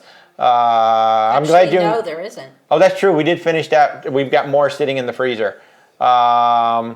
Rachel, can I hire you just for booking a flight? No, we don't just book flights. We do that as a value add for our clients who are traveling on cruises and whatnot. To be honest, there is zero commission to be made in booking flights anymore. Airlines don't pay any commission. So if you just want to book a flight, then use Expedia or any of those things. Or directly go to the cruise line. But we will book a flight as part of, a cruise or a land tour or anything like that. Absolutely. How long have we been travel agents? Actually, about 6 months now. Five or 6 months. We've been traveling for 20 years or so, and we got the audience here on TikTok actually asked us to become a travel agent because we've been giving so much advice about cruising. And then a travel agent within Teletravel actually contacted us and recruited us. And after looking into it, that's how we've joined. How do you get your passport? What's state.gov is the website. That's the State Department's website, and it will have somewhere on there. It will have the information on getting a passport. Yes.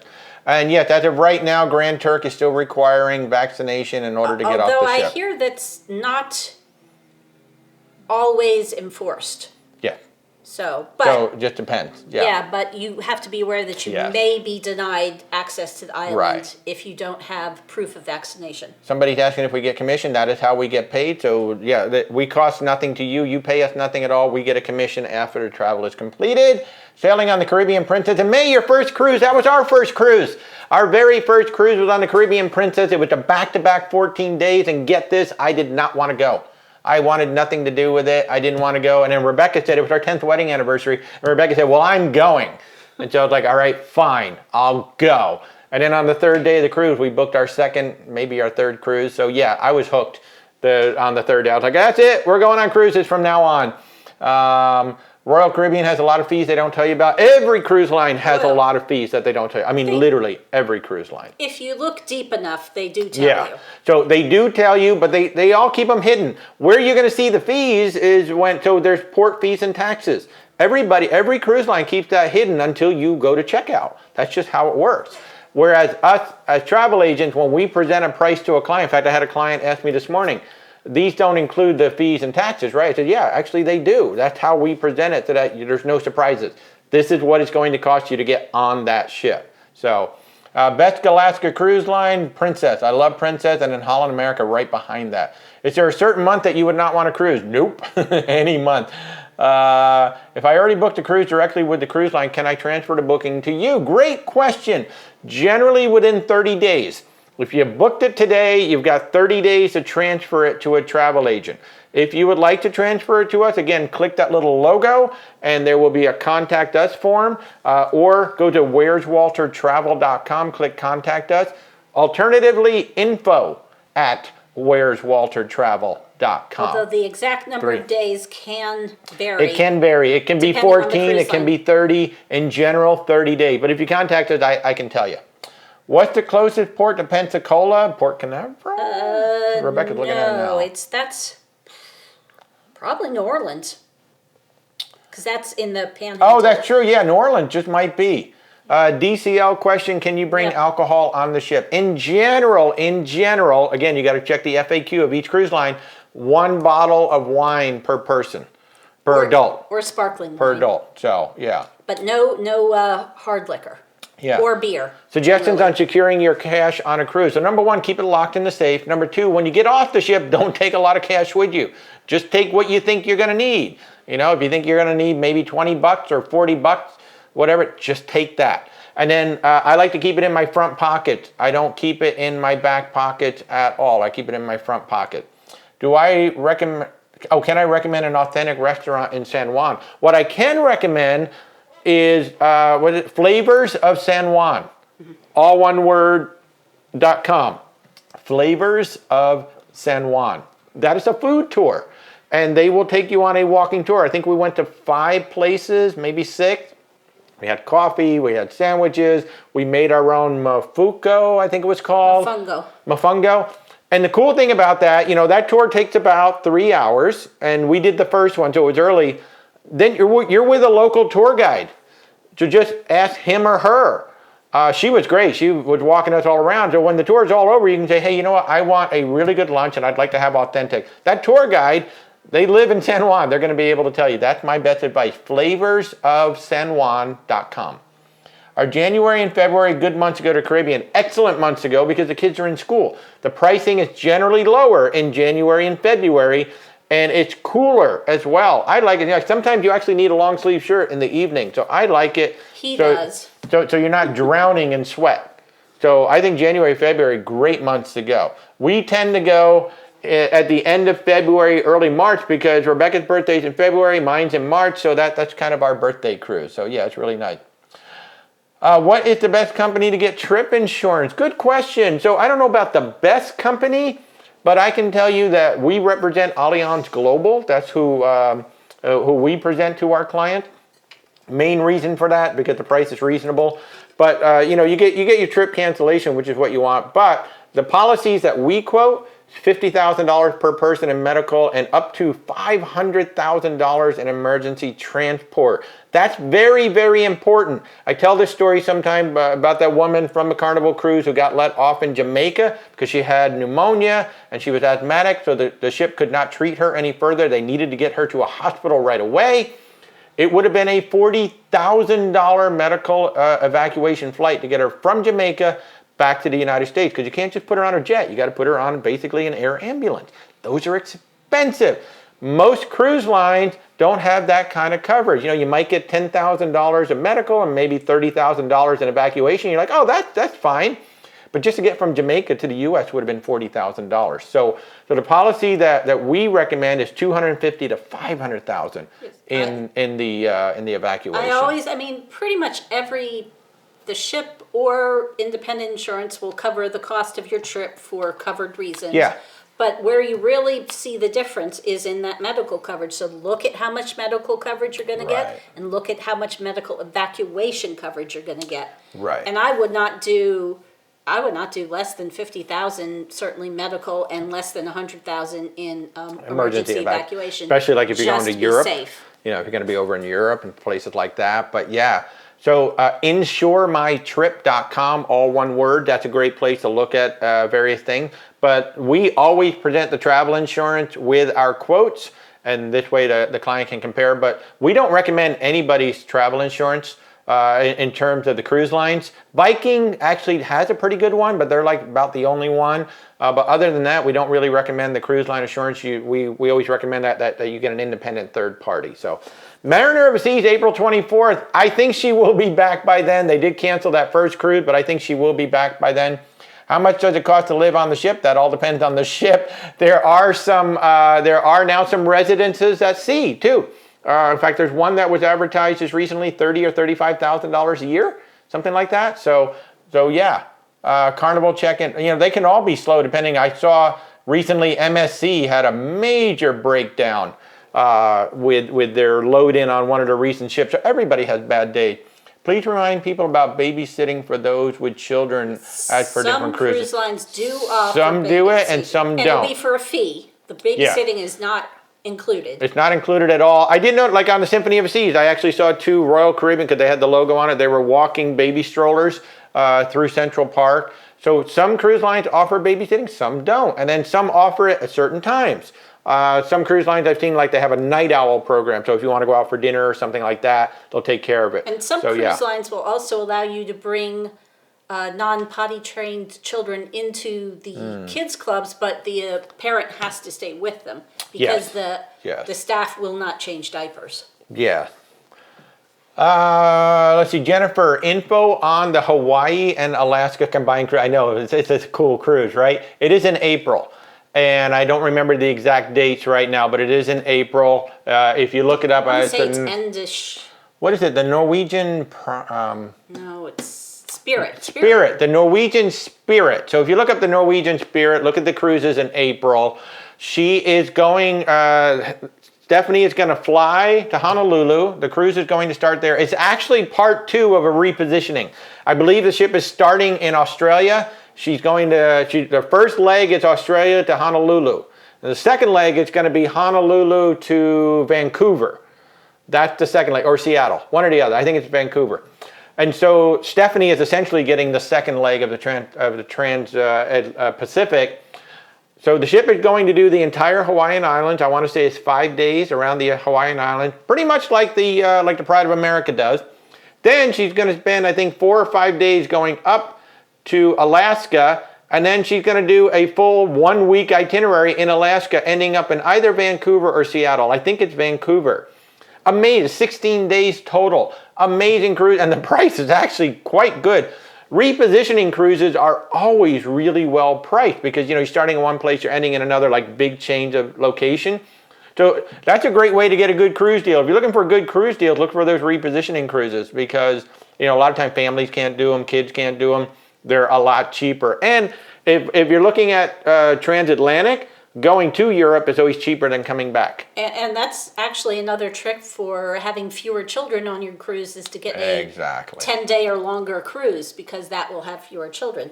And I will say that's very interesting that MSC assigns your boarding time. We recently found out Holland America does the same thing. Yeah, Holland America is now assigning, at least on this cruise that we have clients who just went out on a cruise. In fact, I think they're still on the ship or they're just exiting the ship today.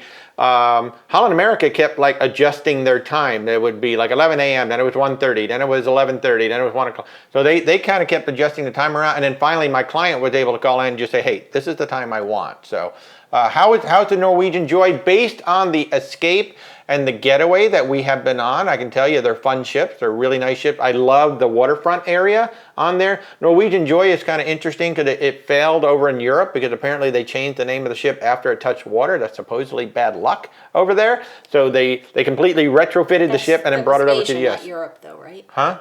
Asia, excuse me. It failed in Asia because they renamed the ship after it touched water, and apparently that's bad luck in Asia. So just 2 years after it was launched, they retrofitted it and brought it over here to the U.S. Going on the Carnival Venezia in August, what do I think of a new Costa Carnival ship? I really want to sail one of these because I've always wanted to sail a Costa ship. I think it's a brilliant idea. I wish Carnival would not have, they said at first they weren't going to change, they were pretty much going to leave it alone, but now it sounds like they've gone in and changed more of it than they said they would. I kind of wish they would have just left it alone, but I think it's fabulous. I can't wait to hear what they're all about. Sometimes there's special cruises like a music. Oh, there's a lot. Norwegian has one ship that I think is chartered for about, I don't know, 13, 14 weeks in a row with all of these music festivals. I just saw Celebrity just had a music festival. So yeah.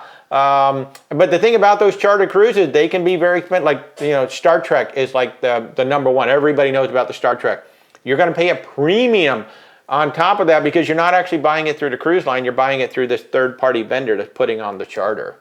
So long wait for passports right now. So and you can get that expedited. So if you're going on a cruise sometime soon, or you're going on any kind of European travel or some kind of world travel, you can get it expedited. FedEx offers expediting. We actually offer an expediting service. You get expediting right through the passport office. And you can do it right through the passport office. And a lot of times it will depend on, because you apply to different passport locations depending on where you live in the country, and some locations are more backed up than others. Correct.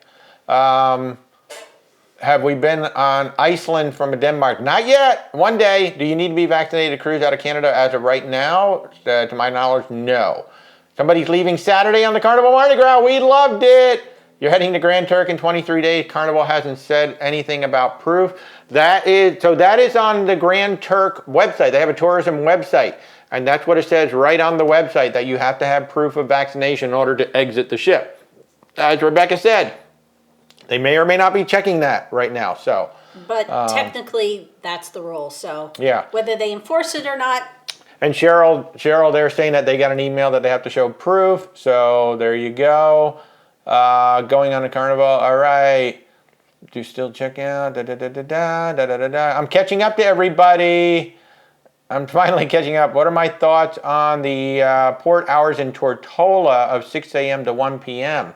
Ooh, that's a short stop. It could be, so let's just say if you want to do anything on shore, I would probably lean toward doing a ship excursion in that case, because that's a very small window. So I would do a ship excursion, or I would go through Shore Excursions Group, which again, if you click my logo, that's a third-party company that guarantees that you're going to return to the ship. If you don't get back to the ship, then they are going to get you to the next port. My guess would be that is the last stop of the cruise before you come back to Florida, or it's the last stop before you stop someplace much closer to Florida, and that's why you're leaving so early. Single cruise living is 58. Okay. Let's see. Any recommendation for the Panama Canal? Oh, that's a good one. And that depends on whether you want to go all the way through. You know, you can go from California through to Florida. You can go from Florida through, or you can do what's called a partial transit, which is what we did. Loved it. That was my coffee cruise. You know, I love coffee. I absolutely love coffee. I can't drink it during the shows because it messes up my throat when I'm trying to talk. But Princess does an awesome Panama Canal. Celebrity does them as well. Holland America. Well, I mean, most of the cruise line do, but I would probably lean into Princess, Holland America, Celebrity. Those are probably the three that I would lean in to go do that. Basically, if you do a partial transit, you go out of Florida, you go through the first set of locks, you're in Gatun Lake, which is this massive lake.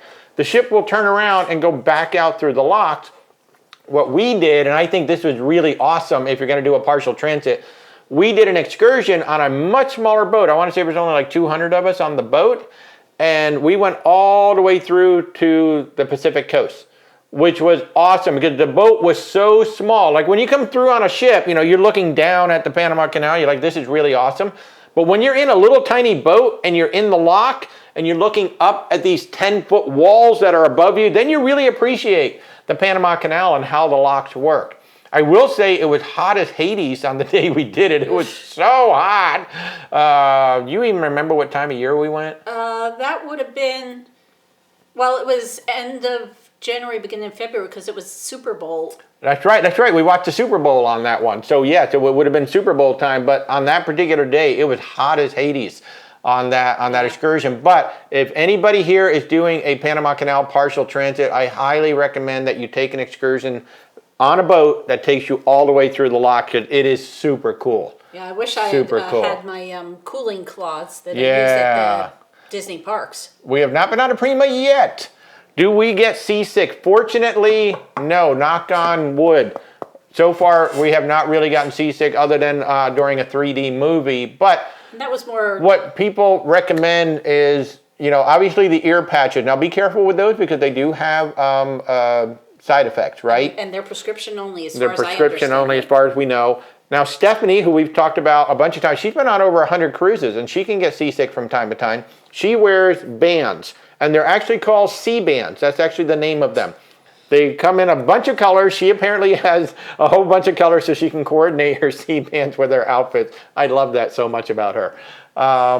And the other thing, too, is when you book your cabin, hopefully you booked it down low and near the middle of the ship because that is the smoothest area of the ship.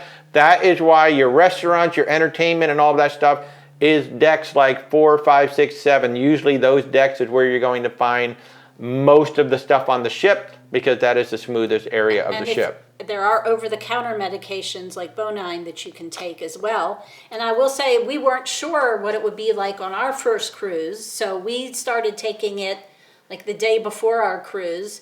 Just in case. By about the second day, we were like, done. Our very first cruise, we had an aft cabin. I want to say around deck 10, something like that. So we were literally on the very back of the ship looking out at the wake. We didn't have any problems at all. Susan, you're going on to Carnival Celebration. Awesome. Is Viking requiring all passengers to be vaccinated? Somebody said that earlier. I don't know offhand. I have not looked at the requirement as of late, but somebody did make that comment earlier, so we'll have to look that up. Leaving next Saturday on the Odyssey. Yay! Somebody saying around the Magic last week, they did not ask to see proof. No one at the port asked, just walked into the duty-free shop. Yeah, so it just depends on the port itself. Technically, the rule is you need to be vaccinated to walk off the walk off the ship in Grand Turk. Your mileage may vary once you actually get there. What's a Ligma cruise? I have no idea. Took a Mediterranean cruise on Costa years ago. Awful. The guests had no clue about queuing.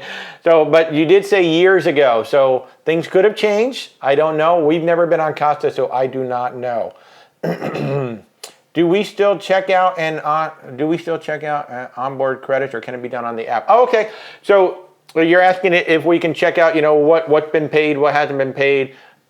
You can always do it on your TV. Pretty much every ship now has the interactive TV, so you can see, what charges have been made. And I highly recommend you do that once or twice during the cruise, because we have had instances where things were charged to our account that we didn't pay for, and we got it taken care of. Some of the apps now, you can check your account right in the app. So yeah, you should check it out at least once or twice. Yeah, I generally will check the app a couple of times just to see what it's like. And I did find out, I'm on Viking's webpage right now. Awesome. And they are requiring all guests to be fully vaccinated at least 14 days prior to travel, and they recommend boosters. That's not required, but they recommend it, and all crew are required to be fully vaccinated. There you go. So if you are going to go on Viking cruises right now, you do have to be fully vaccinated in order to cruise on Viking. But you never know when that will change, so always keep checking the FAQs. Somebody saying cruise line operation will either assume the full financial responsibility for medical care, not if you're sick or hurt. If it's something that's caused by the cruise line, like Rebecca is a great example, to be honest with you. She slipped and fell in the buffet, sprained her ankle, so Norwegian Cruise Line took care of all the medical services for her. However, if you get sick or you injure yourself by your own actions, no, the cruise line is not going to assume any medical care whatsoever. They're going to take care of you, but they're not going to assume the financials of it. And it's very expensive to be treated on a cruise ship. We saw what the bill would have been, and it was high to get an x-ray, to get the wrap, to get seen by a doctor. So they do have basically a full hospital sitting down in the bottom of the ship, but it's very, very expensive. So the ship, you're going to have to pay for any medical care on that ship unless it is something that was caused by the cruise line. In fact, I have a friend of mine, I think it was when she and her parents were walking back to the ship, and her mother fell and broke her arm, and while they did treat her on the ship, it did cost. She had travel insurance, luckily, but always have travel insurance, because if something happened to you on that travel, whether it's a cruise, a land tour, whatever, have travel insurance, because if you are an American, in general, most American U.S.-based health coverage does not help you once you leave the U.S. And most of your travels that we're booking are not in the U.S. So, favorite ship to date? I do not have one. I still do not have one. So, trying to find out February you're going on the Magic. Trying to find out if the band is better than the patches or the pills. I don't know. So, let's see. Do you still have to take COVID test? Wait, I'm slipping. Hold on, going back just a little bit. Favorite ship to date? I don't have one. Honest to God, I don't have a favorite cruise line. I don't have a favorite cruise ship. My favorite cruise line for eating? Virgin Voyages. Absolutely. February going on a Magic. Trying to find out if the band is better than Passenger Bill. I could not help you with that. I can only tell you what I've heard. Friends got off a cruise in Turks and they couldn't get off because they weren't vaxxed. Again, yeah, your mileage is going to vary. Going on the Wonder in November for honeymoon. Hey, congratulations. Any thoughts if you would have been on Wonder?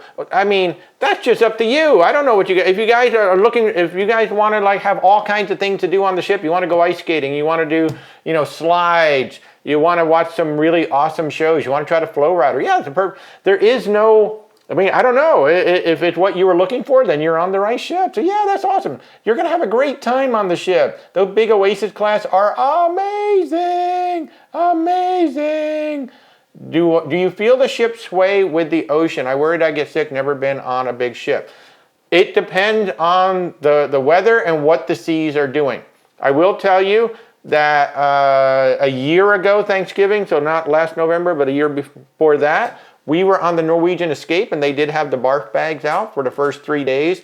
It wasn't that we were hitting bad weather. It's just there were the big swells coming through the ocean, and it was the way the ship was pointing, where we were heading, that was causing the ship to rock back and forth. And where you're going to feel it is way up at the top of the ship. The higher you get, just like I've done on some of my TikTok, the more you're going to feel it move. So if you're prone to seasickness, you want to stay lower on the ship. Don't go like above deck 8 or 9 if you can help it. You get up to deck 14, 15, 16, you're going to feel much more motion. I will say on big ships, they have such good stabilization these days that other than the one time with the 3D movie, I've really never had. Smaller ships, I've had problems. The big ones, not so much. And once you said problem, not getting ill, but problems walking. Sometimes you got to ping pong. Like we were on the New Amsterdam. I was talking about the little ships problems. Oh, yeah. But Holland America, New Amsterdam, we were kind of ping-ponging down the hallway because you just couldn't walk straight. Same thing with the Norwegian Escape. I was trying to walk through the buffet with my food, and I couldn't walk straight. I'm like doing this, trying not to hit somebody. So you can feel it sometimes. So, yeah. How about for Royal Caribbean? Royal Caribbean's a good cruise line. What if you're hurt by the vaccine? That's up to you whether or not to take it. Do you still have to take a COVID test on New Region? I don't know who New Region is. Are you talking about Region 7 Seas? That I don't know. Grand Turk will update the requirements in April. Okay, that's cool. And just so, someone asked insurance would cover that. Insurance will cover your medical care, but you have to pay for it, and then you'll get reimbursed by insurance. You're talking about U.S. medical insurance? No, the travel insurance. The travel insurance, right, yeah, you're going to pay. So you're going to have to pay for your medical care before you leave the ship. Correct. But you will be able to then, when you get home, put in send in all your forms and put in a claim and get reimbursed. Do cruise lines take private medical insurance on a ship while traveling? No, they do not. And if you're talking about, hey, look, I've got good Medicare or I've got really good coverage at my company, you got to check those insurance plans because most U.S.-based healthcare plans do not cover you once you leave the United States. And if you are on a cruise ship in international waters, you are not in the United States. So that's why we say travel insurance. So Allianz Global, you're just going to have to Allianz Global or Insure My Trip or something like that. So somebody has bad motion sickness. Is COVID testing required for Royal Caribbean going to the Bahamas? No, it is not. As of right now. So let me see. Where It's are right we? below the Bahamas. Oh, I see. Got it. Sorry about that, folks. I try to mute and block people as we get some stuff coming up. Let me see. Coming back down, trying to find everybody. Don't feel emotion. Is COVID testing required for Royal Caribbean to the Bahamas as of this time right now? Is the travel insurance that the cruise lines offer good? We do not recommend the travel insurance from the cruise line. We talked about this earlier. Travel insurance from a cruise line is really good if you have to cancel your cruise. You're going to get your money back. Once on the ship, the medical coverage and the medical evacuation coverage not nearly as good as what you're going to get from independent cruise lines. So, what cruise line do we recommend for a family with a 6-year-old? We want a big cruise with lots of things to do. Royal Caribbean, Carnival, and Disney, probably the 3. Norwegian, I think, is probably geared a little bit more toward tweens and teens with the type of things that they have to do. But, and also, with a 6-year-old, if you want a big cruise with lots of things to do, then Carnival, Royal Caribbean, Disney. Those are the 3 I would lean into. Maybe MSC, but certainly those 3 cruise lines. What's the best time of the year to go on a cruise to Alaska? If you want to do it without a lot of kids on board, May, September, October, or end of August, September, October. That's when the cruises are going to be the lowest cost, and you're going to not have quite as many kids if that matters to you. You're welcome. We've not been on a Prima yet. Do we recommend day passes to local hotels when using their amenities in port? Never done it, so I can't tell you. How is Mardi Gras? Mardi Gras is a fabulous ship. Atlantic Ocean on the way back is usually more rough. It depends. That's partially because you're coming back in usually like September, October, November. Those are the times when you're going to when you're coming back and the ocean can be more rough. But then again, it's been smooth as glass for some people. So Claustrophobia on a ship, that's a great question. You know, Rebecca's sister was so concerned about that. The ships are massive. So I'll put it to you this way. If you can stay in a hotel, like if you can just go to any hotel and stay there, you're going to be okay on a cruise ship, because a cruise ship is bigger than a hotel. A cruise ship is essentially a Las Vegas resort. If you stand it on its end, it's taller than the Empire State Building, or than the Eiffel Tower, many of these ships. So these ships are about 1,000 feet long, and they can be 100 to 200 feet wide, and they can be anywhere from 14, 15, 16, 17, 18 decks tall. So it's like a 10-story building. So if you're okay being in a 10-story building, then you're going to be okay on a cruise ship. That's at least my feeling. Tortilla, I assume you mean Tortola? And that they actually, as of July 15th, 2022, removed all COVID testing requirements. There you go. Have we ever done Liberty of the Seas? So we've been on Freedom of the Seas, which is her sister. And it's, yeah, I guess it's still a big ship. It's around 4,000 people. Now they're up to 6,000 people. So it's a larger mid-sized ship, I guess is what you would call it. It's on the large mid. I would call it a smaller large ship. Yeah, yeah. So it's 4,000. So ships are up to 6,000 now. Liberty is around 4,000. It's a great, a Freedom class ship is a great ship. You know, you got your flow rider, you got your ice skating, you got really good shows, get the big promenade down the center. I think it's a great ship. What cruise line do we suggest for Alaska cruises? I'm going to say Princess and Holland America. Those are the two I'm going to lean into first, and maybe Celebrity after that. If you're going with a big family with lots of kids and they need things to do, well then, you know, maybe you're going to look at Royal Caribbean or Norwegian, because they got more things to do on top. But my absolute favorite recommendation for Alaska is Princess, followed by Holland America. Have we been on the Prima? We have not yet. I want to. I really want to get on there. Do you need a passport to cruise? You have applied but may not have it before we leave. If you're going on Virgin Voyages, 100% yes, you do need to have it. They require a passport for all cruises. For the most part, if you're cruising in the United States, you do not, unless you're taking certain Panama Canal cruises. There are some areas that you're going to have a passport just get on the ship. Then if you want to get off in Martinique, you've got to have a passport to get off the ship in Martinique. And apparently Guadeloupe as well. And apparently Guadeloupe, yeah, we just found out. We've not done a river cruise, but we have booked some. In fact, we just booked a client this week on a Christmas marketplace cruise, which is the one I really, really want to do. But my goal is that by 2024, I want to take a Cunard ship from New York over to Europe. Then I want to do a river cruise. And if there's a ship coming back at that time, we're going to take the ship back as well. That's my plan. I'm hoping to do it in 2024. So I don't know about claustrophobia with an inside cabin. We just had one. Depends on the individual and the cabin. Yeah, it depends on the cabin and the individual. I mean, some people have to have that window. We used the trick of turning on the bridge cam on our TV, so we essentially had an ocean view window. We had a big 42-inch ocean view looking out the front of the ship. So that is totally up to you as a person. You know, if you feel like a closed-in cabin with no windows is going to be a problem, then certainly get an ocean view. And if you really feel like, oh, I've got to be able to step outside whenever I can, then get a balcony and just go ahead and step outside, and then that'll take care of that as far as I can tell. And really look at the ship you're looking at and how big the interior cabins are, because there are some ships where they are very small. Very small. So our cabin on the Sky Princess was 185 square feet. It was basically the same size as a balcony cabin. We just didn't have the balcony on it. Maybe 25 just a little bit smaller, smaller or so. So if it's 185 square feet, I can tell you that's a good sized cabin. That's a comfortable cabin. You don't feel closed in. But if you need a window or you need a balcony, you know you. So you can always get one with a balcony. We had a 42-inch ocean view once we turned on the bridge cam. Now, the bridge cam went out from time to time, but COVID vaccine is, for the most part, not required. You got to check the FAQ. Carnival Sunshine, we have not been on, but people do love that ship. What is the line that makes what is the line that makes it a smaller? Oh, what is the line that makes it a smaller?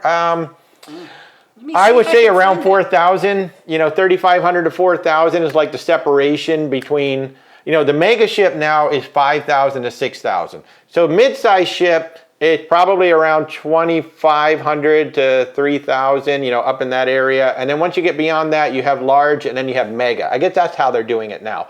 So the mega ships are 5,000 plus. Large ships are probably 3,500, 3,500 to 4,500. And then a mid-size ship, like I consider a mid-size ship around 2,500. Around 2,500 to 3,000, which is where the Virgin Voyages fall. Every one of their ships is 2,700. So, yeah. Hey, Brandy, how are you? New York to Europe. Tell me more about what that entails. Well, the only one that has a regularly scheduled transatlantic anymore is Cunard. So Cunard, if you're going to Europe and you have time to go to Europe and you don't have to get on a plane, what a lovely way to go to Europe than taking 7 nights on a Cunard ship. You can get an interior cabin and you're going to get first class treatment all the way to New York. So that, and of course, in the spring, March, April, May timeframe, the US-based cruise lines send a lot of ships over to Europe to do the Mediterranean season. So you can go from Florida and New York to get over to Europe, but about 32 times a year, 32 weeks out of the year, Cunard is sending a ship transatlantic. So you can catch it pretty much any time. And that's just booking it. I mean, you're going to have a passport, obviously, to do that trip. But that's pretty much it. In my opinion, what line has the best loyalty program? Well, I don't know what you consider good. Who gives the best perks? I mean, what's a good perk for you? Drinks, laundry, Wi-Fi, priority embarkation. They all offer different things. One thing I do appreciate is that Virgin Voyages and MSC has a loyalty match program, which is kind of cool. Well, Virgin's match program is ending the end of March. Yeah, but they're probably going to come out with something. I mean, they're rejiggering it, so in April we should see hopefully a new program come out. And we don't know what that'll be exactly. Right, but I do appreciate that they're matching it. And then Royal Caribbean and Celebrity have a reciprocal match because they're the same company, so that's kind of cool. So I don't know what you're looking for. Like I will say, I think Carnival's is kind of weak. I don't think there's a whole lot that they really give you for Disney's cruising with them. Disney's is actually fairly weak. Yeah, Disney's is kind of weak. Really, what it gets you is earlier access to booking and booking either cruises and or things on the ship. So it just depends on what you think. I mean, with us, we haven't really gone up in the loyalty programs all that much. I mean, we're now elite on Princess, but it's because we go on so many different cruise lines. I get bored if I'm on the same cruise line every single time. I can do maybe 2 or 3 cruises in a row on the same cruise line, and I really got to get on another cruise line because it's like, okay, I'm seeing the same thing. I got to get somewhere else. So it depends on what you need. I definitely encourage everybody to look closely at what you're truly going to get, and then look at how much money you're going to spend to get there. Some of them are it's the amount of cruises or days. And then certain ones are, well, no, you got to cruise this many days in order to get there. And then you got to figure, well, how much money am I going to spend to get there? And are the perks really worth it? Because I could just spend the money on a cruise and get these perks, and it's going to be a heck of a lot cheaper than working my way up. And you also have to look at how you get those points to exactly. Because it can be whole host of different ways to do it. Yeah. Celebrity, for example, has very complicated formulas where it depends how many points you get per day depends on the cabin you book. Correct. So it just really depends. It just all depends. So, I don't really, personally, I don't pay a whole lot of attention to the loyalty program because I know that we're ship hopping and we're cruise line hopping. There's over 300 cruise ships out there right now. I would love to sail on almost all of them, except Margaritaville Sea. Thinking of Ponant. Oh, wow, for Antarctica. Okay, I can't give you any direct advice on that, but Gary Bembridge, I believe, has sailed Ponant. Whether he went to Antarctica or not, I don't know. But tips for travelers on YouTube especially. He's doing a lot of stuff here too. He's one of the nicest guys that I have not actually physically met yet, but we've talked quite a bit. So tips for travelers, I highly recommend that you go check out his channel on YouTube. He is like the gold standard of cruise tips and whatnot on YouTube. I know he has sailed Ponant. I do not know if he's done but I know he's done Antarctica as well. I just don't remember which cruise line, so definitely go check him out. Good point to notify a bank before you cruise, because you may get it. The best cruise line for Alaska, if you didn't hear me, Princess is our favorite, and then Holland America behind that. So thank you, Rachel. I appreciate that. You came home from your cruise Friday, had a great time, first time, and a solo. Nice!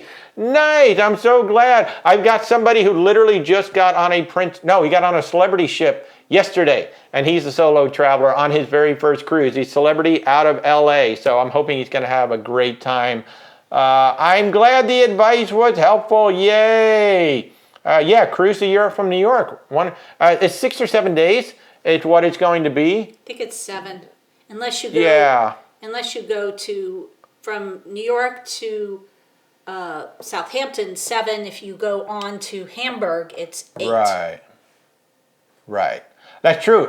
Cunard goes to Hamburg as well. Some of the stops will go all the way to Hamburg, Germany.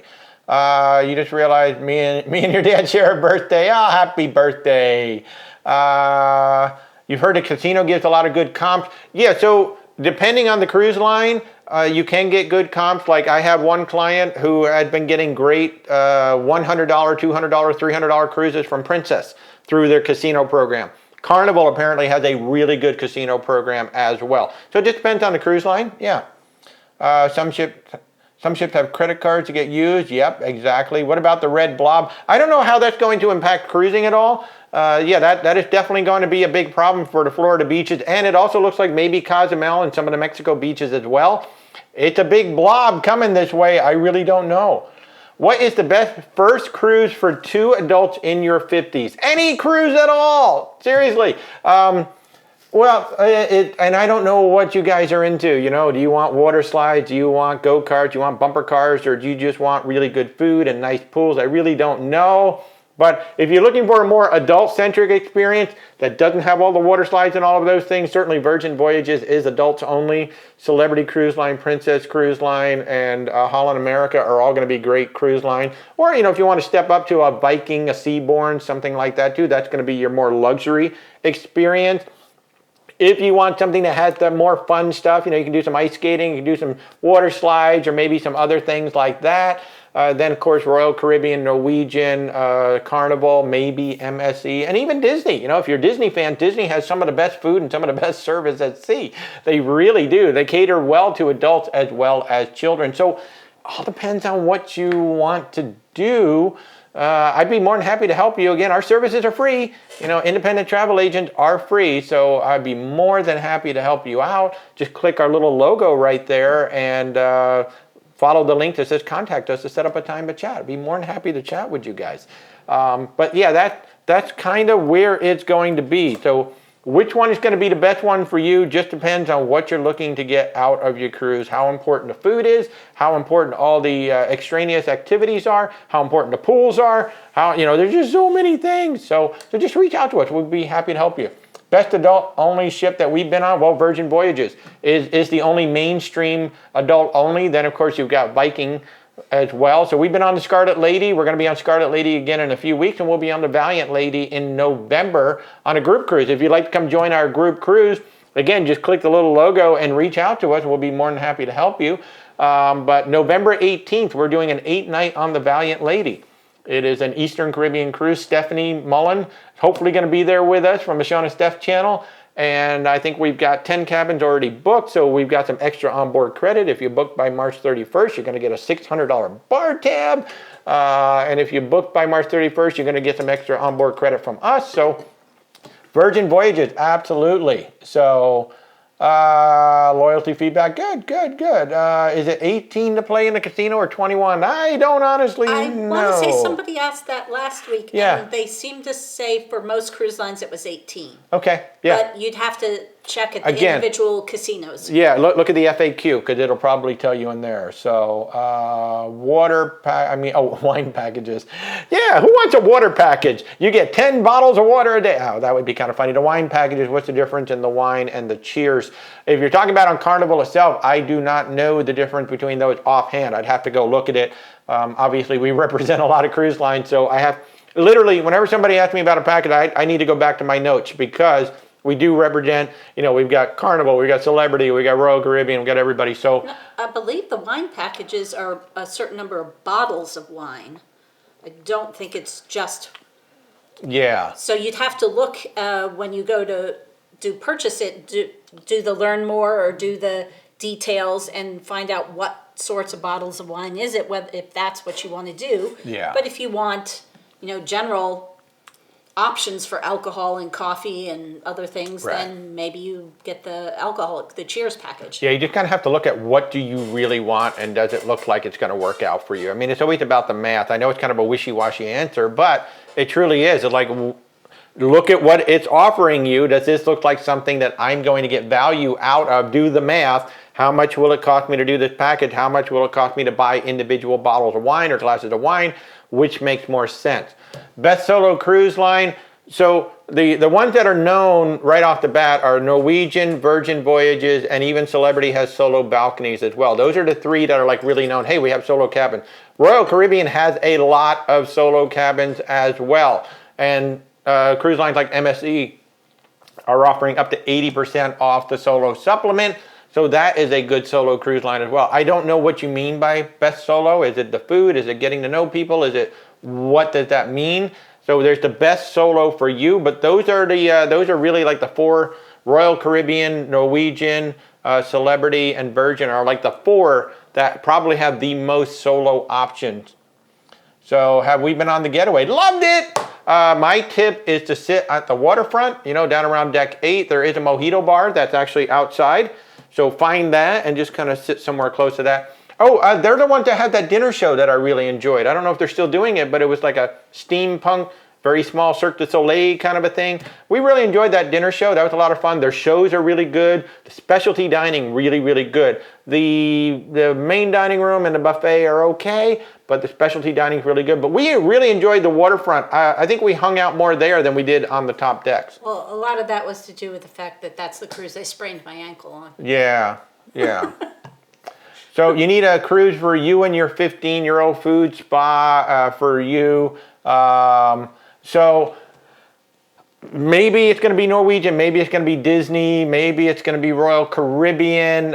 It could potentially even be Princess, because Princess has really good stuff. You also see cruises for 50% off. Why is it so inexpensive? Just trying to fill space? No, these are just... every cruise line runs specials. Every single cruise line runs. Right now, Celebrity's running 75% off. They've been running 75% off since Black Friday. Yes, there is a lot of competition. So it's not so much that, oh my God, we got to fill a ship and that's the only way we're going to have a good experience. It just depends on, what that cruise line is trying to do right now. And this is wave season right now. Between January and March, the most cruises are booked throughout the year. So the cruise lines are really trying to entice you with various offers. So in terms of like the best food and whatnot, I mean, Royal Caribbean is going to have a better main dining room and buffet than Norwegian. But Norwegian and Royal are going to be pretty doggone close for specialty dining. I'd probably give the edge to Norwegian. Absolutely. Of those two.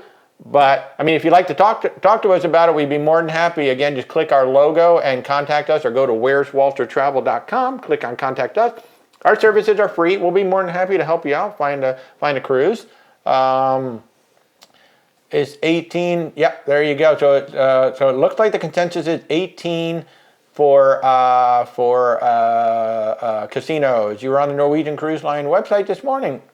Awesome. Well, again, if you'd like to reach out to us, we'll be happy to help you. Thanks, Brandy, for coming out. Love it. Margaritaville Cruise is the one I will not go on, nor will I book any clients on it. If you want to go on that one, you have to book it yourself. Honest to God. You want the best cruise line? There is no best cruise line. It's the cruise line for you. It's the best cruise line for you and what you want. And keep in mind that it's not the cruise line, it's the ship. Okay, Norwegian, Royal Caribbean, Disney, Carnival. There's probably, I don't know, around 100 ships between those four companies. And it's not just the cruise line. It's that very specific ship to put you on that's got to be the best. So can I share what I found about horse-related excursions? Not offhand, honestly. Throughout the Caribbean, you can find a lot of like horseback riding and things like that. So a lot of horseback riding on the beach, that kind of thing. Do they allow you to bring your own beverages besides one bottle of wine? That you have to look at the FAQs. For instance, I know offhand, Carnival says something like 12 cans. You can bring 12 cans of something on board, and maybe and more like one bottle of wine per adult. That I just know offhand, but each cruise line is different and you have to carry it on. Cannot check it in. So But yes, MSW Mama, yeah, some things are like really cheap and some things are more expensive. So it's not a discussion I can go into right here on the live. In fact, we're going to have to wrap this up. I've been doing this for 2 hours now. We're going to have to wrap this up because I see on my calendar, I've already had, some of you have reached out and scheduled appointments. Thank you so much. And I have a client that I have to get out, that I have to get back to. So guys, thank you so much. I see there's a couple of questions here. If you want to be a travel advisor, reach out to me. I'll help you. I'll tell you how to do it. Best time to cruise to Alaska. September is a fabulous time. May, September, October, great time to go to Alaska. Beginning of June as well. May to beginning of June. Exactly. September to October. Okay, we've not been on the Harmony, but we've been on the Symphony. All right, folks, I am going to wrap this up. It's been over 2 hours. Holy cow. If I haven't answered your question, just reach out. Click my little logo right there and reach out and say, hi, Walter, I have some questions, or hi, Walter, can you please help us book a cruise or any kind of travel out there? We'll be more than happy to help you. Again, our services are 100% free. You don't pay for us, but you get our experience, you get our advice, you get Rebecca. Rebecca helps out on every single cruise. So if there's anything we can do to help you out with any kind of travel, but whether it's us or somebody else, get an independent travel advisor. Don't just go through the cruise line, or don't just go through Disney, or don't just go through that travel partner. They're going to convince you that they are the best. Whereas an independent travel advisor can show you various options among various folks. So take advantage of us, take advantage of somebody else out there, but use an independent travel advisor. You know, we don't cost you anything and we're glad to help. So guys, thanks so much. Oh my God, 2 hours. This has been a long one. So you all have a good rest of your day. And for those of you who have already reached out and set up appointments, thank you so much. And we'll definitely be back next Sunday. Have a good rest of your Sunday, everybody. Bye.